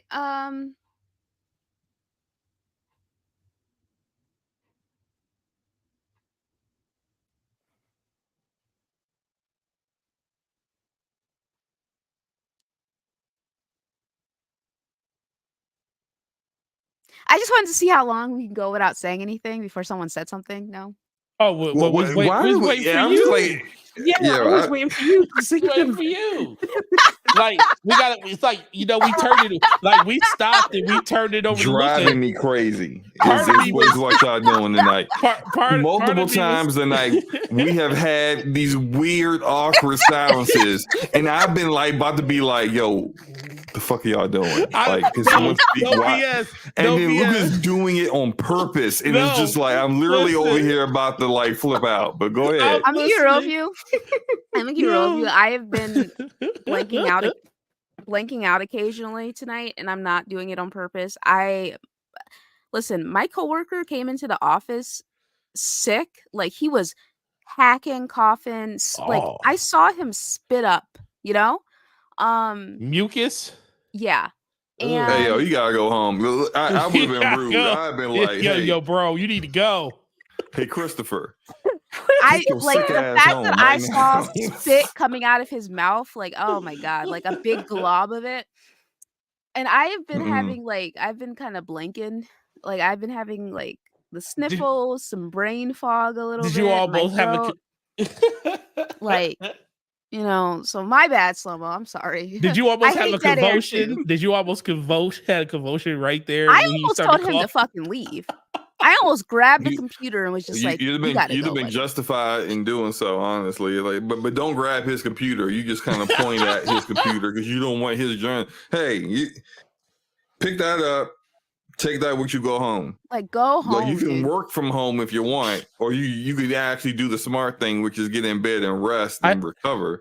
But just get out of here. I got a can of Lysol under the desk. As soon as you leave, I'm spraying down your entire workstation. We actually sprayed down his section of Lysol. No, just straight Lysol on the ground. I have a question before we move on to the channel members. Did anybody finish or watch the season 2 of the Halo TV show yet? Oh. I have been watching it. Yeah. You have. How far in are you? I've watched all the episodes, all 5 of them. Are they good? Oh, okay. Well, some people like them. I think it's great. Okay. I think it's actually I'm great. not as impressed. I think the writing is I think they've taken some portions of some of the books, and I appreciate that. Yep. But I think a lot of what I'm seeing is just really stupid. Where you have it's plot based writing instead of character based writing, which I always talk about. I hate when you have characters doing stupid things in order to kind of have a certain situation in the plot occur that you really want to happen. That would never do something. Yeah. Like they would, it's completely out of character. They would never do it, but it happens because they need it for the plot. I agree with you. I fucking hate that shit too, dude. That happens a lot in horror movies. It's like there's a killer on the loose. Let me go on my own and split from the group and go check out this dark corridor real quick. It's like, why? In what situation do you want to split from the group? There's a killer loose in the hospital, and you want to go down that dark corridor on your own. What is making you want to do that? Like, come on, man. I will say those are all valid things that you said, that Slobo said too, because you could definitely see the plot-based writing all over this thing. But the overall feel of it is extremely better than last season. There's better choreographed combat. Oh, it's more combat in general. Yeah, but it's a lot of combat with no armor going on too. And I'm just bro. I agree. I mean, listen, they even made a speech about not having armor on. I'm not calling him the Master Chief. He's John. Because he don't wear his armor enough to be Master Chief of me. He's John. You don't like the plot reason why it's not there? No, because it's a contrived plot reason for him not to have his armor. It's like it's just no different than in the first season. Like when the end result is still the same. I don't care that you crafted a better written reason for it. It still doesn't have me watching the Master Chief blowing away Covenant in his armor. I will say I called Enrique because Enrique had finished, or Brap to everybody that doesn't know who it is. I was talking to him about it because he had finished it too. And I matter of fact, I think that's why I called you, Slow-Mo, the other day, because I wanted to know if you finished it or not. But I was talking to him, and I was like, I think this is really good after finishing episode 5. And the only thing that pissed me off is the thing that you said, Slow-Mo. Like the speech, I love the speech. The speech was awesome. I felt like it was one of the best speeches I've ever heard in my life. But the only thing that pissed me off about that speech is that he had no armor on the whole entire time. And I was sitting there like, and they literally made a speech around why he don't have armor on. I was like, this is John 117. He don't need his armor. I was like, oh Lord, okay. But guess what? But dude, I will say this. That part literally made me care. It actually gave me the feeling of what Halo used to give me just playing the game. And I was like, I actually cared about the character more then. But it still pissed me off, like you said. I was like, he ain't got no armor on. And because he doesn't have armor on, they have nerfed the Covenant, especially the Sangeli elites. The Sangeli elites, in order to make it possible for them to be even surviving. Like at one point in the 4th episode, he kills a Sangeli elite, barely looking at him with 3 shots of his pistol, bruh. Get out of here. No, just no. Like, that's not, like, I know I'm being a bit of a nerd here, but like, if you're the reason why stuff like people love Dune is that, and one, Dune was awesome in the books, and they didn't, Denis, I can't say his last name, I'm not going to try. Yeah, I can't even say his full name. Yeah, that director is a fan of the books and made it a point to adapt exactly what Frank Herbert had created. Yeah. And that's why it's that good. When people start changing things for no reason, and then you got to change other things to make the things that you change make sense, you're getting further and further away from what it's actually like supposed to be about. I don't like that.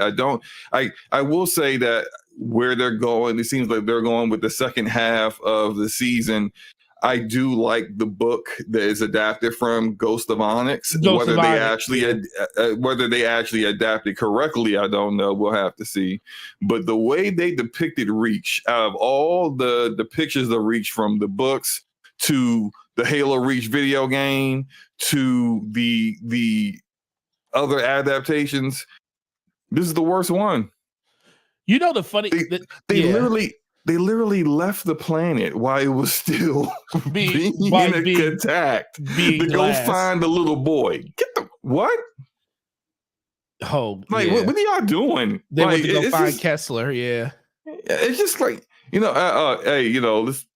everyone else is just dying on this planet. Let's go find one kid.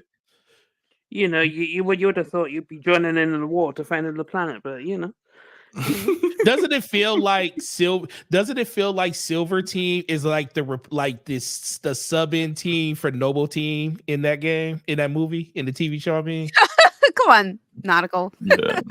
It's like every time I looked at movie, game, TV show, TV show, like, well, because I still feel like, and that's the thing. I wish they would have did more, not say 1-to-1, but the adaptation was a little bit more pronounced faithful. When it came, faithful, that's the word before, to what Reach was, because I still to this day feel like Reach is one of the greatest Halo games ever made, and it didn't have Master Chief in it. Yep, that was best, in my opinion. That might be the best. It's definitely the best campaign for Halo, and it doesn't have Master Chief in it at all. Nope. Well, he's at the end, at the very end. They sing he's on the Pillar of Autumn when it leaves the planet. Speaking of which, where's the pillar? Where's the Pillar of Autumn? Oh yeah. There's no pillar. Well, there's a lot of things that's changed by the time you get to the end of this thing. Yeah, no Captain Keys no more. The Pillar of Autumn is the main plot point. That's how the first game starts. Hold on. Let me put on my my Dr. Umar hat real quick. How about in the 4th episode, out of all the characters you killed off like the majority of the black characters on the entire cast. No, listen, I was sitting there like, and then like you said, like I know who you were talking about when you said people doing things they was stupid would never do it. Why would he run from behind cover and shoot this and catch the needler in the chest? Oh my God. Catch it in the chest. Then instead of pulling it out of his chest, because he's a freaking Spartan, let me just stare at the the camera for about 2 seconds for no reason. Yeah. Instead of actually maybe trying to save myself. Like, what are we doing here? Oh, how about let's watch the blind former Spartan try to fight the Covenant. I'm laughing. I thought that was comedy. I'm like, this guy can't see. He's shooting a rocket launcher in the air. He probably killing more civilians than the Covenant is. The dude can't see. What are we doing here? Get him out of here. It's like they put in these heroic sections. Now I'm starting. Now you know what? This is why we have these conversations like this, because it really, as much as I like the episodes, it's bringing it to, like, now that I'm thinking about it, it's some dumb things that was going on. That's like, what I'm saying, man. It's like this dude, like he literally takes the bomb and he's walking, shooting towards the Wraith.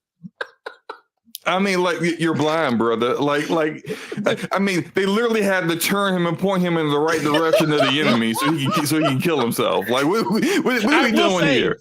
I will listen. When have you ever heard Chief talk like a Marine when he gave the order? When he said Silver Fox to whatever the Scorpion driver was and told him to do the white phosphorus on the street. I was like, dog, this is not a Navy SEAL movie.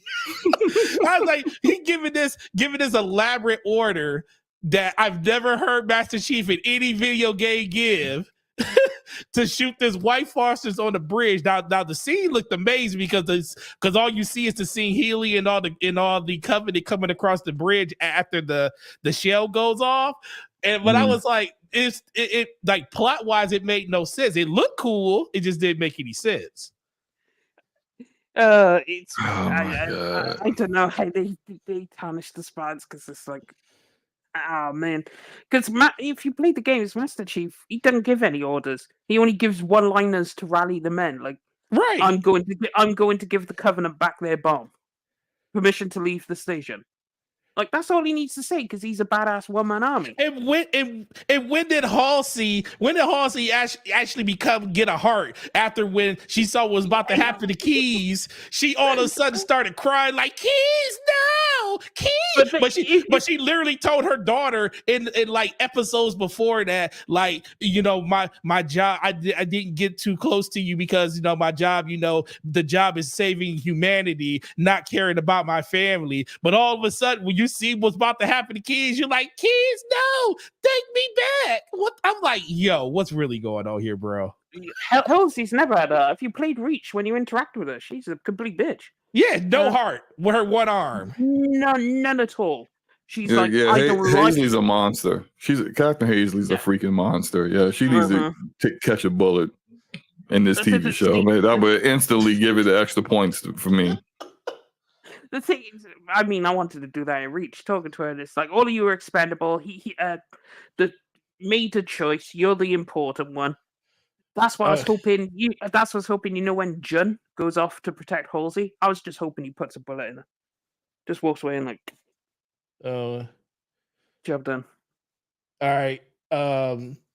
Luca's having a conversation in the chat. Luca, I'm sorry for derailing your show for a second. We appreciate you letting us talk about Halo for a minute.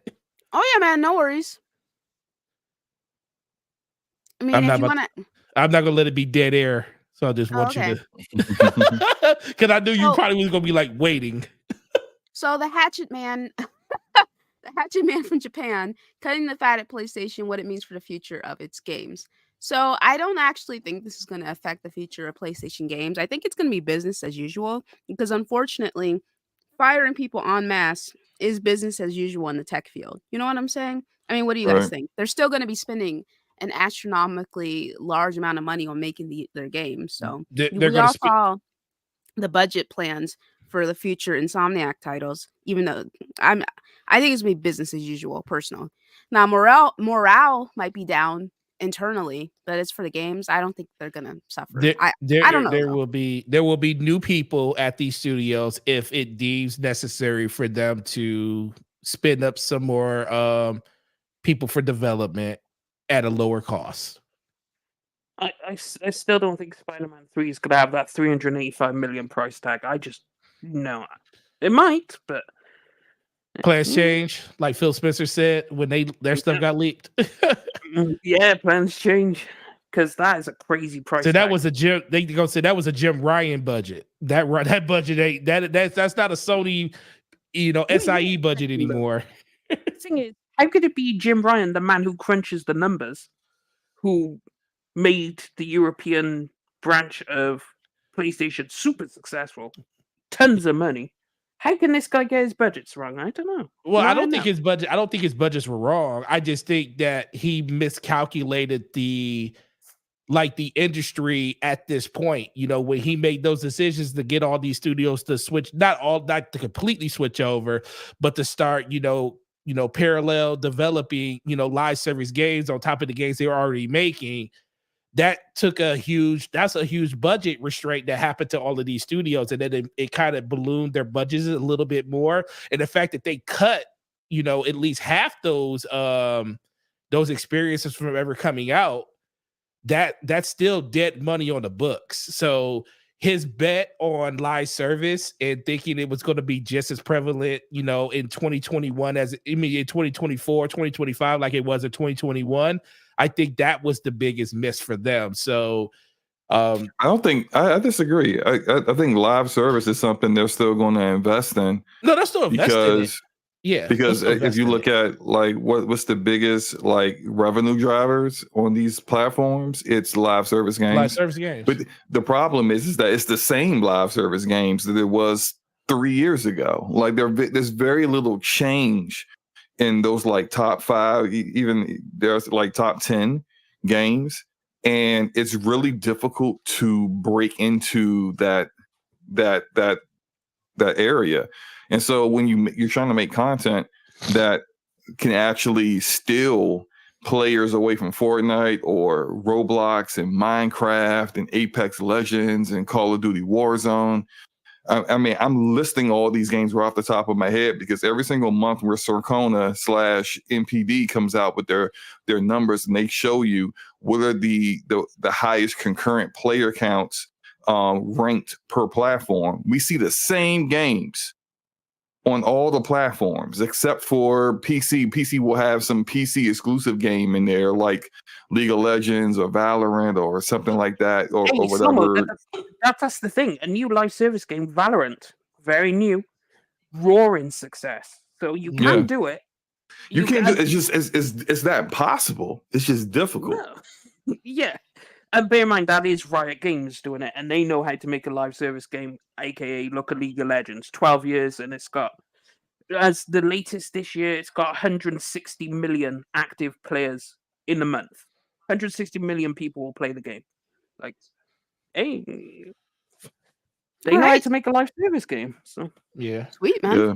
Thank you, Shinji. And then Shinji. And those games are not in Steam, by the way.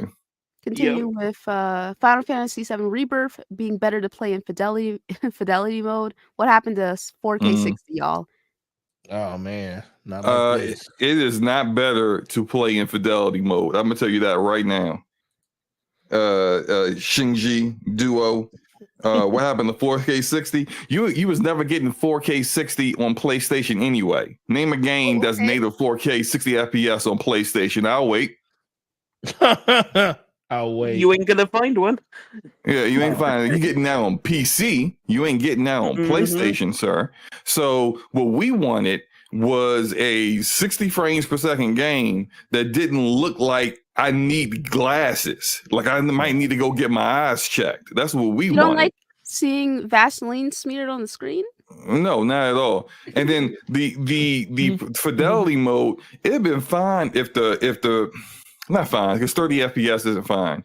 But I could see someone deciding to just go with that over the blurriness of the performance mode if the fidelity mode didn't have the weird judder and frame pacing issues. It isn't there's nothing smooth about it. But I know there was somebody who talked about 30 FPS in Starfield being smooth or something. But really what it was just they had enough overhead to do 30 where there was, for the Xbox Series X, there was a lot of performance left over. It wasn't maxing out the system at 30.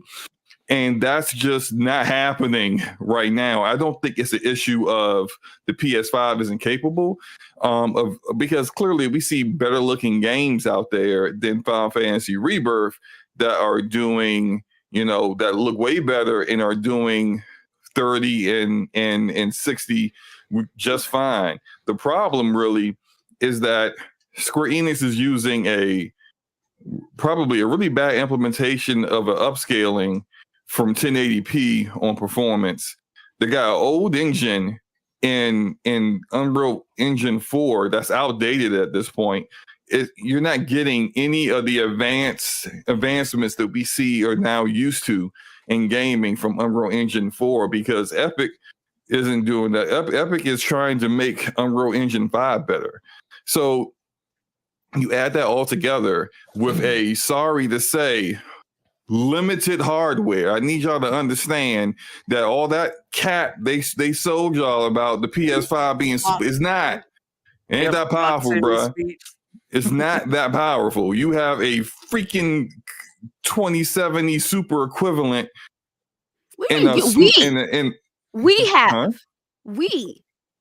Yeah, okay, look, I own it too. Fine. We have a 27 super equivalent in hardware. That's what you got, okay? We have this, okay? Okay? We all have it. We own it. All right, except for it ain't that powerful, bro. It's a combination of all those things together is the reason why you're definitely like enjoying this game as I am, but you kind of like you take a screenshot and you like, let me delete that one. You take another screenshot, you're like, let me delete that one too. It ain't the prettiest right now, and it's not the prettiest because it's a little blurry, man. It's what it. Maybe they'll fix it with an update. I don't know. Also have to I hope so. You also have to remember, guys, that Slow-Mo is speaking from a different place than the rest of y'all. He has a what's your highest card? I have a 4080 Super. Yeah, Slow-Mo has a 4080 Super, so he's used to playing his games at a certain fidelity and frame rate. So he doesn't consider how things may be for console-only gamers in terms of how the game looks. Now, I did see someone say that Final Fantasy VII Rebirth is like the best looking game on the PlayStation 5. I don't agree with that. Capping. No, that is cap. That's cap. Horizon says hello. Horizon Forbidden West kills the way this game looks. And look, I'm loving the game and I love Final Fantasy, but that is absolute cap. Just because you love a game doesn't mean you get to lie about it. He lying. I don't even think he believed that crap. I think he lying. He just lying. I refuse to believe that dude was being truthful. And yes, I am a PC gamer and I'm used to a certain elitist, yes. But I'm seeing console only guys complaining about how blurry it is too. So it's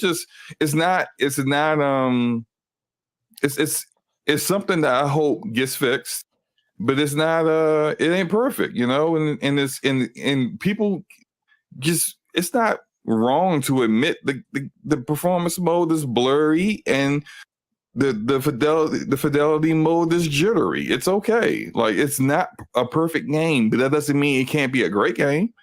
Like, it's just like people just can't admit that something they enjoy has a flaw. It's just like I don't get it. It's weird. Yeah. All right. Well, yeah. I love Dragon Age Origins. That game was ugly when it came out in 2011. Yeah. It was ugly then. It's even uglier now. All right. So Teddy wants to talk about. Oh, and thank you, Shinji. Teddy wants to talk about the Skull and Bones dud. Yeah. That actually came thought that out. this game would be good. I'm gonna keep it real with you. This is one of those Nobody. titles where I was just like, yeah, I don't really see this doing all that well. It's currently sitting at a 60 from critics on Metacritic and a 3.5 from the user score, which is in line with what I thought it would do. The game, as of February 22nd, has less than 1 million players total, including the free trial players.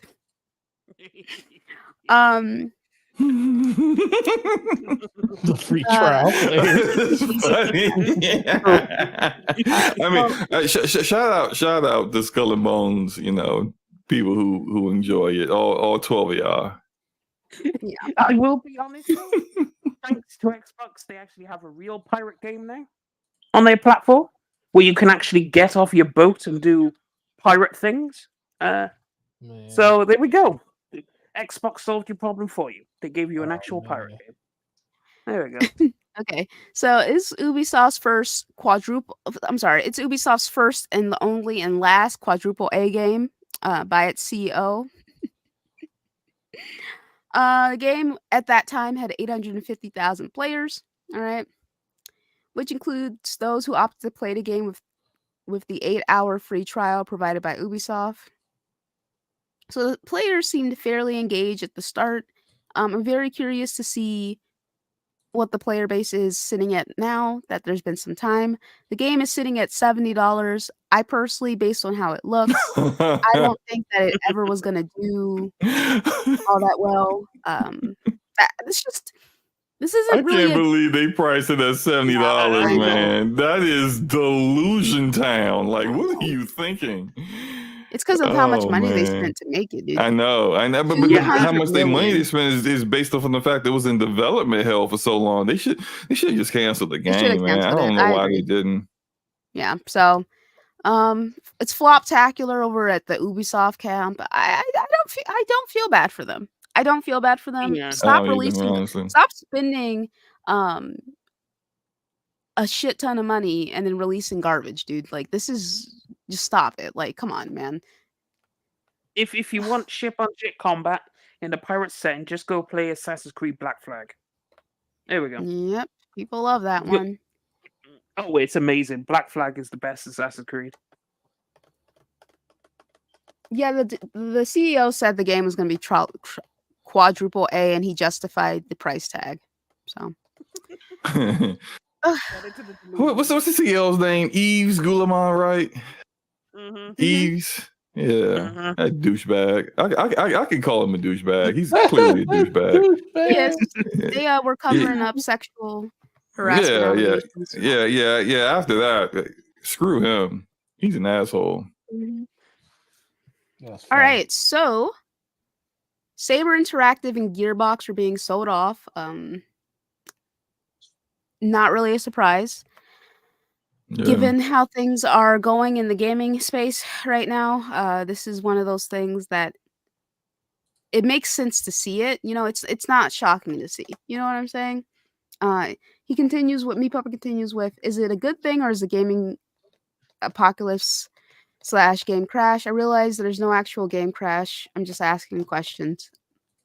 So I think that we're coming to a game crash eventually, but I don't know. What do you guys think?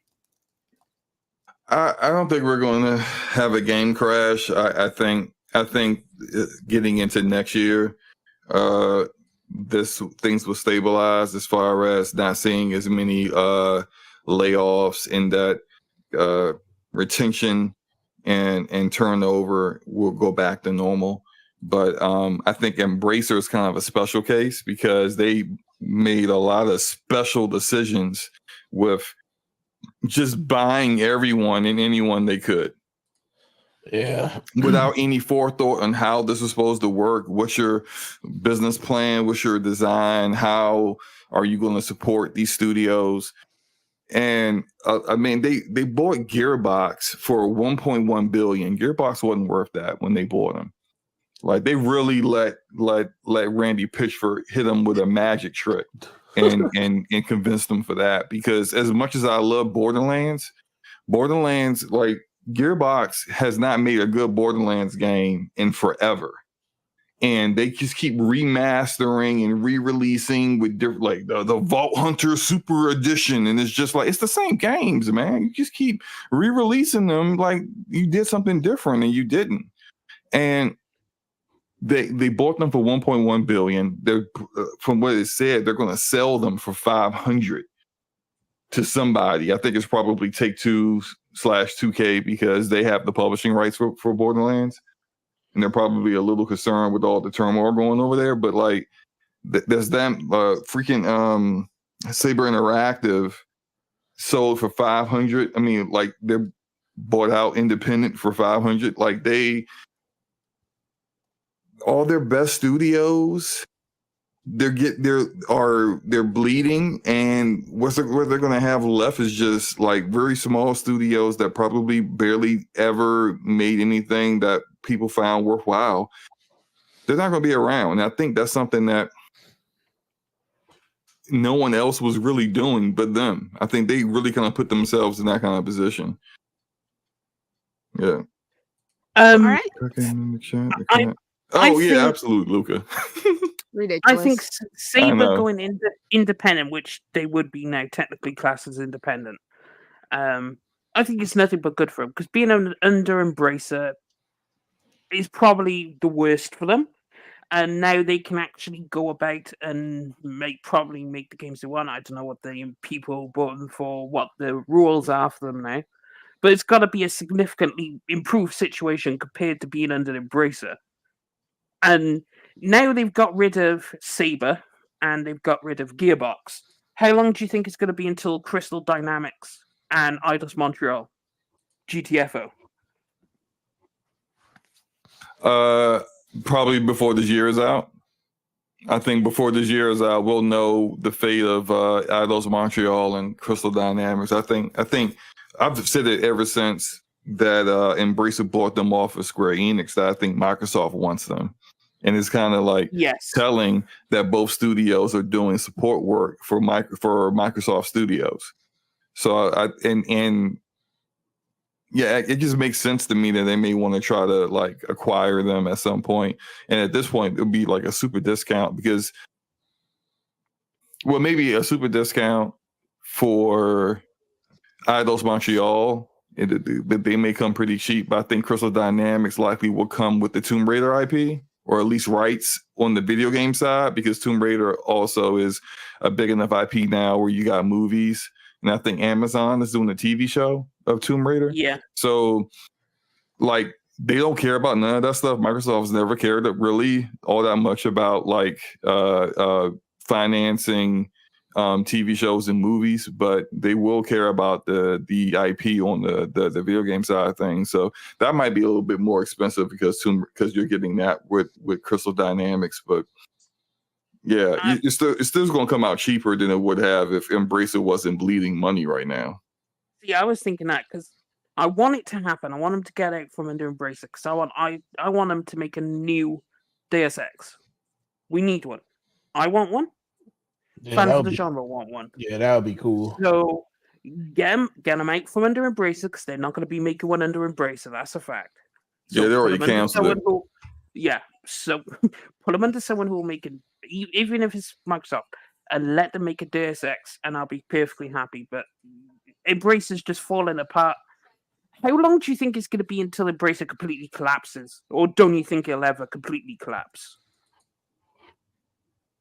I don't think it'll ever really completely collapse. I think they will sell off enough of their studios that's bleeding money to the point where they can actually stabilize. But I don't think there'll be a thing. Like, we won't be talking about Embracer in like 2 years. I think, and they were never really a publisher to begin with. Like they own stuff, but they didn't really publish it. You know, like for example, like the KOTOR remake isn't really them publishing. They're supplying the developer, Aspire, and then Saber Interactive, and now not really at all. But the publisher was Lucasfilm Games and Sony. So I think they're not gonna be a part of the gaming conversation pretty soon, because what they may be left in owning will be studios that no one cares about and IP that no one cares about. Good. All right. Yeah, I agree, because they All already right. doing the screwing up. So thank you, Meat Puppet. Thank you, Delta. Okay. Okay. So Delta, we discussed the layoffs. Thoughts on No Rest for the Wicked? I think that looks really good. I know it got delayed, right? Or the what part of it got delayed? Hold on. Let me just verify. Oh, the early access launch was delayed for that. But the game looks good. It's from the creators of Ori. I'm sure it'll be fantastic. Maybe I'll check it out, So I don't really have any thoughts on that. I'm not concerned about the delay personally. Yeah, not Okay. concerned. Toys for Bob becoming independent. Singer, you got anything to say on this? Yes, I do. This is fantastic news. I didn't think of it at the time when we were discussing it, about how we were saying, how do the studios get out from the Call of Duty machine? And Toys for Bob have freed themselves from the Call of Duty machine. And I think this is probably the only way that the other studios, if they wanted to, this is the only way you could do it, is by going independent. Obviously, they let them, but then they said they're working closely with Microsoft anyway, because they don't own the Crash and Spyro IP anymore, but they probably still want to work on it. Plus, they now have someone to make a Banjo game. Who knows? So finally, a Banjo game might appear. But because Toys for Bob don't have to make Call of Duty content anymore, so hey, I don't think any of that's happening. It could be. I don't think any of that's happening. They could have did all that under ABK. They could have still, but look, I think their options were, you can continue to keep being a support studio for Call of Duty, or you can kick rocks and make it on your own. And they decided to take a chance because they want to protect their identity as a studio, which I get completely. But in this gaming business climate, to be independent, you don't own any IP. Like, they're gonna take whatever deal they can. And I felt like ever the whole ABK stuff going on, all that stuff was cat from Xbox about, oh, we might bring back Prototype. We're gonna make a Crash game. Hey, you want to see this? Shut up. Y'all weren't making none of them damn games. I said it then because it's like the studios, the people talk about making them games. Those studios are spoken for. They are Go ahead. Well, I was going to say that considering that they were seemingly considering closing down Toys for Bob, that's like some of the rumors that we heard, and Toys for Bob, they were hit with layoffs as well. They lost 86 employees. Maybe they were just like, we want to protect our employees. We don't want to get shut down. We'll become independent. We'll buy our way out, Yeah, I get that. It's just that there's no guarantee on what they're working on going forward. And I mean, they're probably going to. I think this, whatever they do come up with, would be people who were interested in the kind of content that they make. You're going to see something like that, whether it's a new IP, whether it's a license deal from someone. And Singer could be right. It could be like a Banjo-Kazooie game or something. But I don't think there's any guarantee of that. And I think there's never been any guarantee of that, despite what a lot of the Xbox fans believe the Xbox leadership on. Like, oh, we're definitely going to do that. Like, no, they're not. No, it's just because they hinted about a Spyro in their statement when they released it anyway. But then when they said, we're working on our next game, we're working closely with Microsoft anyway. And they'll probably maintain that, because if they ever want to work on Crash or Spyro again, if they want to make a new one, Microsoft owns those IPs now, so you're going to have to go ask Microsoft anyway. So, like, because Toys for Bob have no IP now. So it's either make a new one, or if you want to work on your own, you need to maintain a close relationship with Xbox. I think they should make a new IP. Yeah, I think they should too. Yeah, I mean they should. Yeah. But But yeah, that's pretty much that. Mason, layoffs, will the industry crash reset? Toys for Bob. We discussed that, Mason. I saw you earlier in the chat. Appreciate you. You had some great points as well. So thanks for being here. Ehead says, let's see, Toys for Bob, which we discussed, mass layoffs at EA and a bunch of other companies, which we discussed. Are AAA games sustainable? I don't think so. And then we did talk about FF. Oh, actually, we did not talk about FF7 Rebirth. Can you give a brief impressions of the game? It's impossible. Yeah, it's impossible. Hey, his brief. Play Remake before you play Rebirth, if you haven't played Remake yet. Because if you don't do that, you're going to play Rebirth and you're going to be Googling who this is, what they're talking about every 5 minutes. It's awesome. Combat is awesome. They expanded upon everything that was in Remake that was good, and they made it better, except the visuals. And the characters are great as usual. The story is awesome, and it's going to be in the Game of the Year conversation. There you go. All right, thank you. You're welcome. Big Louie, Big Lou Ravens, more layoffs. So basically, people were very curious about the layoffs and a little bit about. No, mostly it's just the layoffs. Mostly it's layoffs. So appreciate. Oh my god, bitch, are you okay? I appreciate everyone who stopped by and dropped topics and the thread. I would like it if more of my channel members, would come through and drop some topics for us. I really do appreciate those who do. You guys are awesome. All my channel members are awesome. Everyone who listens to the show is fucking awesome. I really do appreciate you guys. You already know I would not be doing this shit if not for y'all, if not for us hanging out and just having a good time. And just talking, we may disagree about things sometimes, but for the most part, it's always been pretty chill here. We are very much, if you have a disagreement with us, please explain yourself and explain what you found fault in, because if not, we're not going to take you seriously. Nope. You know what I'm saying? Nope. So, what the hell, dude? You know what I'm saying? Like, I wasn't going to let it derail the show. I hate when people show up and start talking about shit we discussed like 2 hours ago. Conversation's over, But anyway, Yobi just dropped the topic saying, what type of game would you make if you had your own studio? And also, what is your main goal for yourself personally? My main goal is to lose 20 fucking pounds. All right. And what type of game? I would make a immersive RPG with great and dynamic characters, and I would allow the main character to romance anyone they want. I really, really, really love that aspect in Dragon Age 2.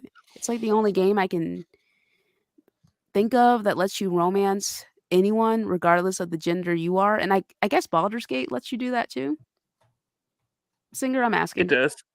Yeah. So yeah, it does, because you can romance. All the romanceable people are romanceable. All right. Yeah. I personally, the game is about the player character. You know what I'm saying? We're controlling them. We're part of the world. I would, give me access to everybody at my preferred gender. You know what I'm saying? Like, yeah. That's what I would do. I would make sure, the main character can romance anyone they wanted, But that's just my want. So yeah, but like an interesting and dynamic cast of characters and an engaging story, I would tell. Probably something fantasy. I prefer fantasy over sci-fi. I prefer Dragon Age over Mass Effect. I mean, Mass Effect 2 overall is my favorite game, but I like the setting Dragon Age is in, and I like the story for Dragon Age more because it's more consistent compared to Mass Effect. But that's not Mass Effect's fault. Okay? That's not the game's fault. They were wilding with that ending for Mass Effect 3. You know what I'm saying? Right. Mm-hmm. I think that's a benefit to Dragon Age keeping the same lead writer for all of those games, which unfortunately won't be the case when Dreadwolf comes out. Flop But will, like, yeah, I mean that doesn't mean it's not going to be good. We don't know, but like it just the how lead writer is not there anymore. has BioWare's other games been so far? Yeah. Floptacular, you know what I'm saying? Like, come on. Oh my Right. god. For my game, it's pretty simple. It'd be picture all the grim darkness of Warhammer 40k, but set it instead in a dark fantasy world. And then throw in a heavy bunch of West, like really good. So a bit of Witcher 3, a bit of Pillars of Eternity. Really dark. Like it's not going to be a fun time or a happy story or a happy ending. And you like It's that going to dark be it's going to be pretty depressing, but it'll be a fantastic story and it'll be a ride all the way through. Just don't expect rainbows and sunflowers at the end of the story. So yeah. What's the question? The question is, what type of game would you make if you had your own studio, and what is your main goal for yourself personally? Singer, do you have a goal for yourself? Get everything in order, basically. All right. Yep. Go ahead, Go ahead Salma. further. No, go ahead. No, You you already started spoke talking first. No, you actually spoke first. I acquiesced to you, sir. God. All right. So, game idea. I had an idea of a game where you have a cast of characters where they it's kind of like not really a superhero game, but they do have like abilities or powers, but their stories. You ever seen like the movie Crash, where all these characters like they are connected, but not necessarily have all the same story and the same background, but like something like that. But for each character, that the gameplay is different, the action is different. Like one might be more stealth oriented, another one might be more like a shooter or something like that, and action adventure for like a third or a fourth or whatever, that kind of thing. I think something where it's very different, and you can tell the gameplay style changes per the personality of the character, and the way I thought about how it could end is if you beat one like sub story or for one character, and it gives you a portion of the actual ending, but you don't get the full ending until you beat it with all of them. And so that's the idea I've had. I think it's probably impossible because you would need to have too many different kinds of development talent to really make all those different play styles and game designs work. And usually most studios are like, they're really good at doing one thing and not doing a whole bunch of different things. So like the gameplay probably be just super mid, where it's just decent for all the different stories. But anyway, a goal for myself, I would say for DPS, I have a goal of us hitting 500 subscribers so we could put the podcast solely on that channel. So that's a goal. That is a goal.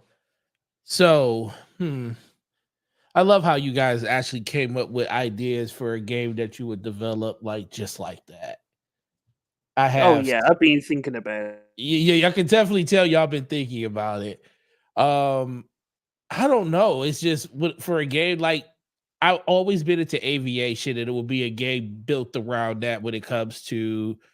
It's a lot of games already like that, like how DCS is, but a little bit, but probably not as hardcore as that is when it comes to the systems and everything. But it's always been a game like that. I couldn't tell you exactly what that would look like because I haven't really put that much thought into it. But now that you said that, I will have an answer for that next week. I just haven't thought about it enough. But when it comes to a goal, I am working on that goal right now. I want to be basically as healthy as I possibly can be going into my dude, I'm like what 44 now. So kids about to be one kid is out of school, the other one will be out in like 5 or 6 years. So definitely just want to be here for them and everything. Nothing's going on or anything like that, but it's just like, you wake up, you feel older, and I'm tired of feeling older. So that's one of my bigger goals, just to like take care of myself and drop as much of this weight as possible. Been going to the gym. I think I'm on like day 18 now. And Let's I hear go. 18 in a row. But I heard Luca. I think the biggest thing, because I wasn't on the show when Luca was talking about it that day. The biggest thing for me was just building a habit. I know if I can make it to my goal of 30 in a row, of course that's not sustainable, but I want to get to a point where it becomes a habit.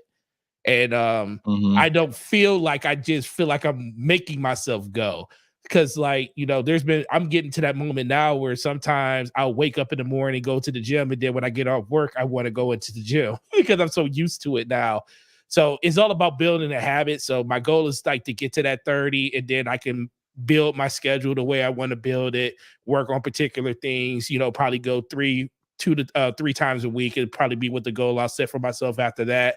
Nice. I'm so proud of you, man. It's Yeah. definitely a difficult thing to get into, especially because it's about changing your habits. You know what I'm saying? It's about Exactly. changing. Like, okay, example, after I hit a certain weight, I've just been like maintaining for like the last 6 months or so. And I haven't bothered trying to lose the rest of it. I'm not gonna lie, dude. I've been so fucking lazy. But something I find like interesting is that it's not difficult to get back into that mindset of actually tracking. I'm just lazy. You know what I'm saying? Like, I have to have that moment of, I want to do this, I'm going to do it. And once I want to do it enough, I'll do it. You know what I'm saying? Like, it's not difficult tracking your calories anymore for me. Right. It's not difficult tracking them. It's not difficult going and working out or anything like that. Like, I can do that because I'm so used to, my body was used to doing that. You know what I'm saying? Like, I built a consistent schedule with myself. And, like I said, I was maintaining my weight, so I was eating enough calories to keep the weight that I the weight that I am, but, I was having a little bit of fun, I'm not gonna lie, food is fucking amazing, so, I've been Yes, having it some fun. is. But yeah, it's like, I wanna lose the last of this 20 pounds so I can be fucking free, um, of the losing weight thought process. I'm not, because I can definitely maintain, like, that's not gonna be a problem. It's just, I just wanna get it over and done with so I can just be done with it, and I don't have to have that, like, thought in the back of my head anymore. You know what I'm saying? Yeah. So, I'm really proud of you. It's all about starting slow. You don't wanna do too much too fast because you don't wanna Hmm. hurt yourself, and you don't wanna deprive yourself because you're gonna end up binge eating, and then you're gonna feel those feelings of, like, self-loathing, depression, failure, and you're like, "Well, might as well." It also goes back into, like, if you have one bad meal, you feel like the whole day is shot, and you're like, "Oh, I might as well continue eating poorly." No, it doesn't have to be like that, and instead of Right. cheat days, I advocate for cheat meals. That way you can have something fucking delicious, but you're not eating that way the entire day. And also, I don't think you should eat in a surplus. I think you should, instead of eating at a deficit, you should eat at your maintenance calories on the days where you want to have a cheat meal. You know what I'm saying? That's how I feel, and it's like the best way to um, have sustainable weight loss. But it's not just the weight loss; it's changing your habits entirely. Again, changing your sleeping habits, which is a very, very big one. Lack of sleep affects your health in so many ways, and people don't even seem to realize it. They don't value sleep as much as they should, but it's definitely something that can have a horrible effect on your health, especially long term. But yeah, food is also very, very important to start being mindful of what you choose to eat. And yeah, man, it's definitely fucking possible. But at the end of the day, you gotta want it. You have to want it for yourself because the person who's gonna pick you up and the person who's going through this is you yourself. Um, you gotta do it for yourself, man, honestly. And I'm really, again, I know this is something you've been working towards for a while now. And I really love that you keep going at it and you keep doing what you have to do in order to try and try to get healthy for yourself, for yourself, your kids. You want to be around to see your grandkids and everything. So I'm really proud of you, dude. That's an awesome goal, and I know that you can do it. And hey, even if you stumble, you can always get back on the path. You can always try again, and that's the best thing about what it means to be human is that you can keep going even if things are difficult. You can try again. You're not a failure if you try again.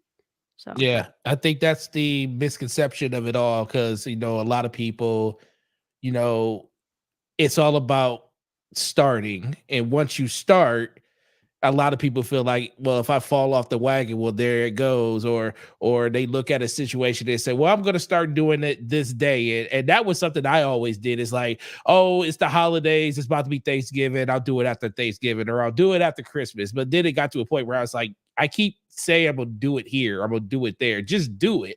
And literally one morning, I just, like the night before, I said, I'm going to sleep early and I'm just going to wake up and go.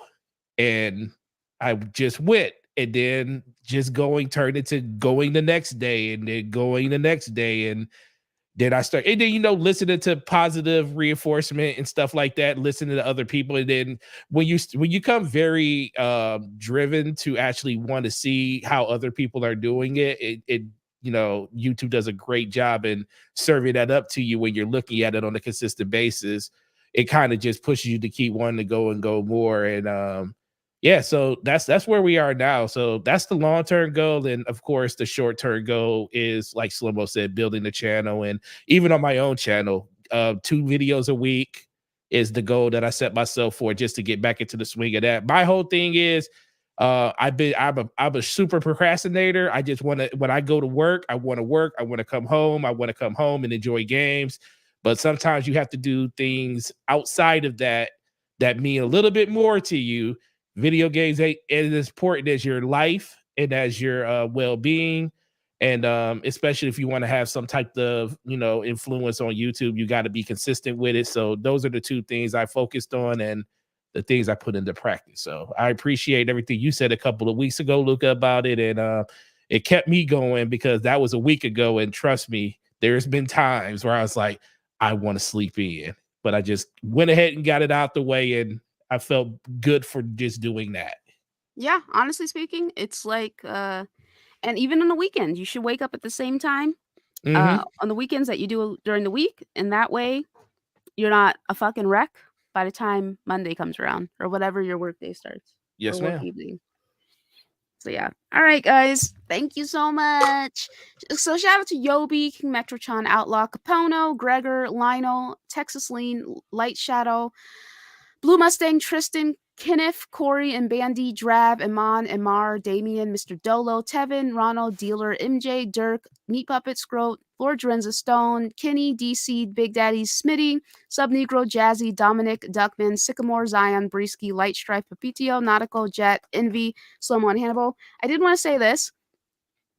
You guys are definitely free to disagree. I want to make it very clear. I don't have an issue with diversity and inclusion. Obviously, I just don't like it when they pander because they don't actually care about the characters and they don't actually care about the diversity and inclusion. They're doing it in order to pat themselves on the back, They're doing it in order to feel better about themselves and feel good about themselves for doing like the bare minimum. And they don't make these characters organic or interesting, and they basically boil the characters down to just 1 or 2 aspects of themselves instead of the characters actually Right. being people. Because at the end of the day, like, we're people. We're people.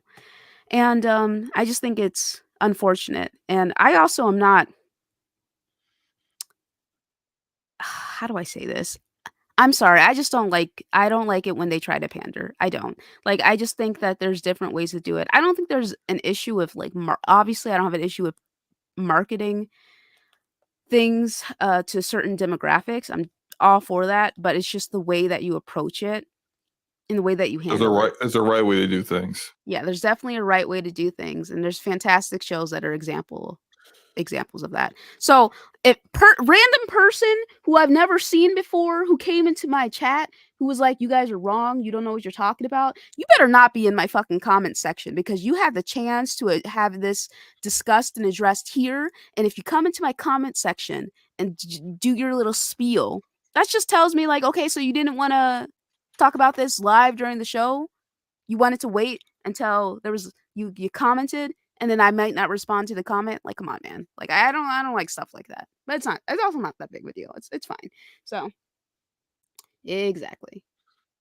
All right. So okay. Erodic saying end of December I was 281. I'm sitting at 253. I know that's fucking right. Wow, man. that's That's up, yo. fucking right, man. Congratulations. That's so proud of you, dude. Yeah, for sure. Erodimus said, had to work with my healthcare provider to ensure I'm not hurting myself as well, which that is so important. I'm so happy you brought that up. That's also a big thing that I say. The first thing I say before you start making any changes to your health is talk to your fucking doctor. Get a physical, make sure there's no underlying issues there, and let them know what your plan is for weight loss so they can, it has to be sustainable, and that's what matters long term. But I'm really proud of you, Erodimus. Shout out to you.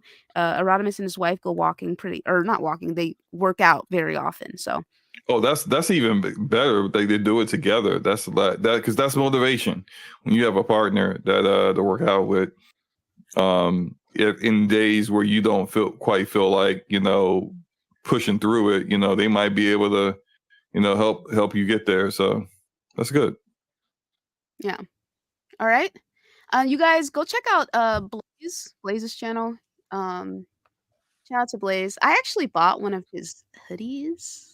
Oh, nice. Blaze is the homie. Yeah, Yeah, shout out to Blaze is homie. He's definitely someone that I really like and get along with. He's a really cool guy, and he's one of my Souls buddies. I'm just thinking about that experience of fucking Demon Souls, where the man eaters kept disappearing. But whatever. Anyway, what's up, Gregor? Here's the link to Blaze's channel. Do you have redirect turn on your channel, Luca? I don't know what that is. Oh, never mind. I don't It's know like what anything rating. about this channel. You can It's rate like his rating channel. in Twitch, where you I can don't know what send that send your chat to someone else's channel. Oh, well, I definitely have never used that feature before because I don't get a lot of people in my chat. So why would anybody? Oh my God! No, look stop it. towards me? Shut up. Stop it! I am. Stop People it. look at my channel and they're like, "This Stop fucking it. loser compared to me." People You got have literally more. said. You People got have more literally people here said. than he does. People have literally said, well, my channel is bigger and I get more people in my chat. So what you're a loser. Ain't nobody say that to you. Ain't nobody said that. and you know what would happen if they said that? Luca will be laughing like the hyena that she is. Like, Oh my sucks goodness. to suck. I guess, yeah, sucks to suck, I guess. I don't know. Anyway. Such a so whatever, man. Hey, you guys have a good one. Bye. Let's do outros nautical. Wait. Yeah. Somebody said that to me before, though. I remember that. That's what she said. Finally. Man. Great show. Super happy to be here for the whole entire That person thing. is a douchebag.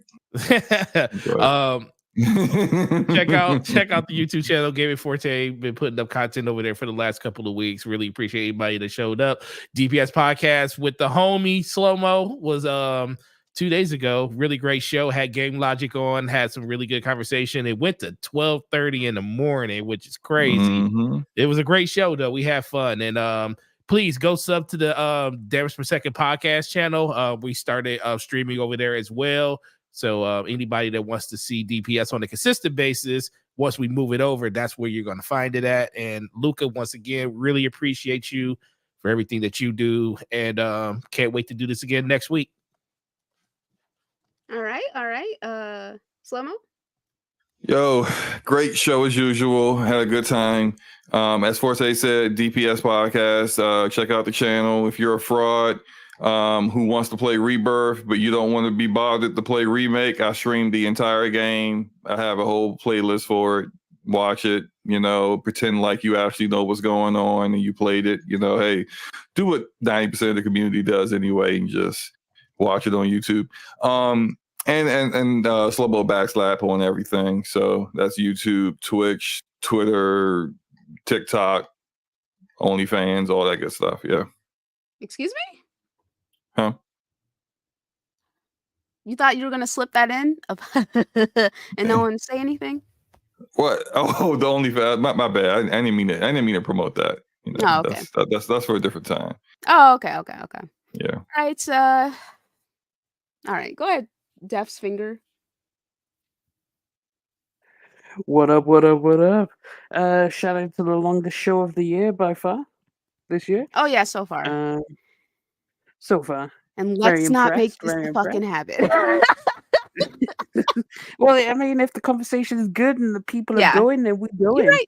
No, you're right. Because tell me why Ramon was like, "Hey, we can play the game after the show, baby. I'm gonna go to bed." All right, that's what I'm about to do. But yeah, shout out to the chat panel. Good show as always, and yeah, I'll see you all later. All right, bye guys. Have a good week. Please be safe, and remember, it is never too late to start working on your health goals. It's never too late to start working on healthy habits overall. Even if you are at a healthy weight, you should consider, like, is your sleep schedule okay? Are you taking enough vitamins? That kind of stuff, Anyway, guys, I'll see y'all later. Oh, and I beat Persona 3 Reload. Fantastic game. Much darker than Persona 5. Yeah, much darker than Persona 5. Which one do you like more? I like Persona 5 as a game overall, like for gameplay loop, but I think Persona 3 has a better story.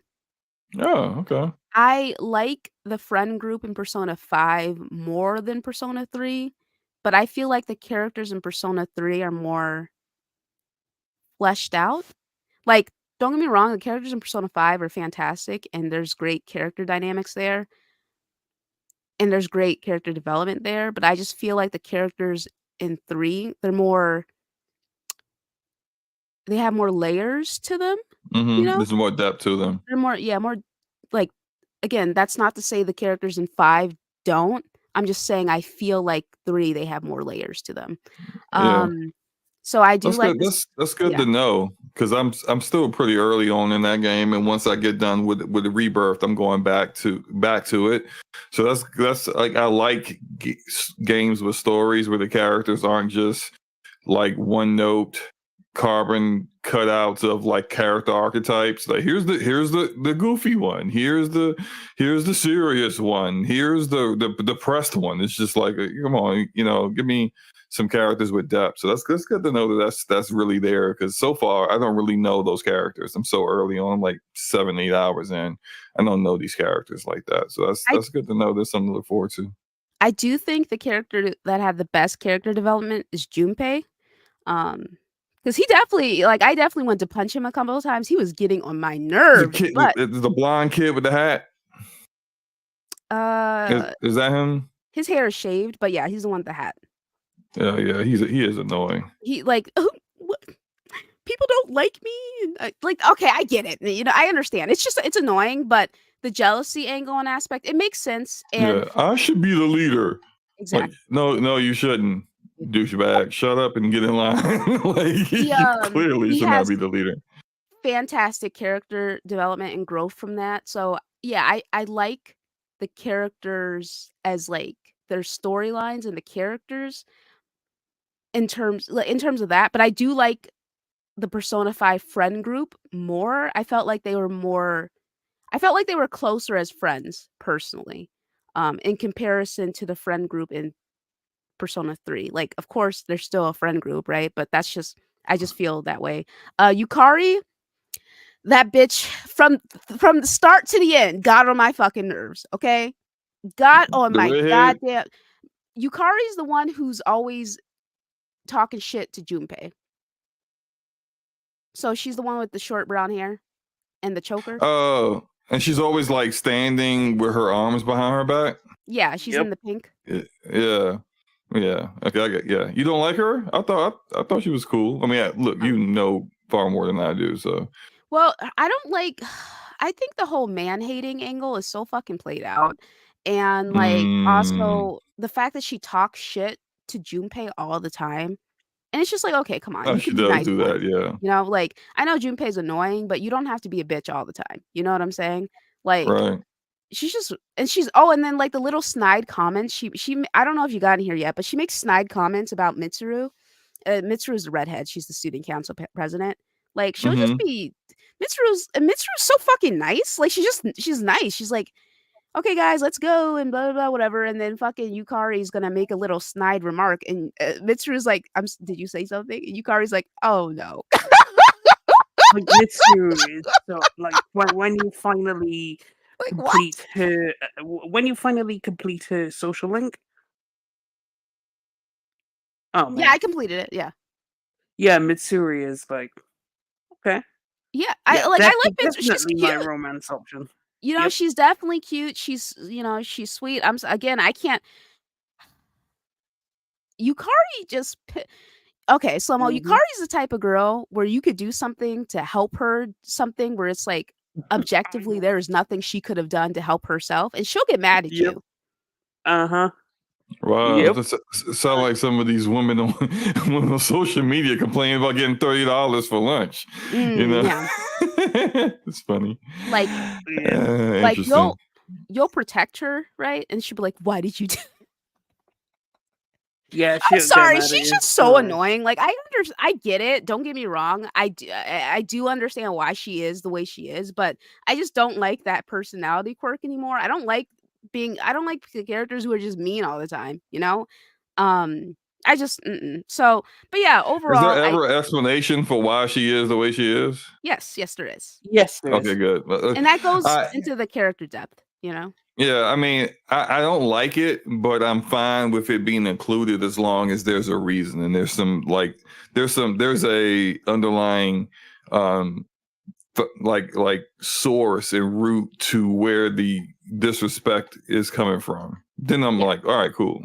No, I mean, I still don't like you, but I get it. Yeah, there definitely is, and it makes sense. And Yukari's always in my fucking group. She's the healer. Like that bitch stay in my group. You know what I'm saying? But yeah, she definitely like. I'm like, I don't like that little slick shit that she be doing. But anyway, the rest of them, So yeah, it's a great game. I only keep Yukari around because of the outfit. Of course. Of course. If you know, you know. All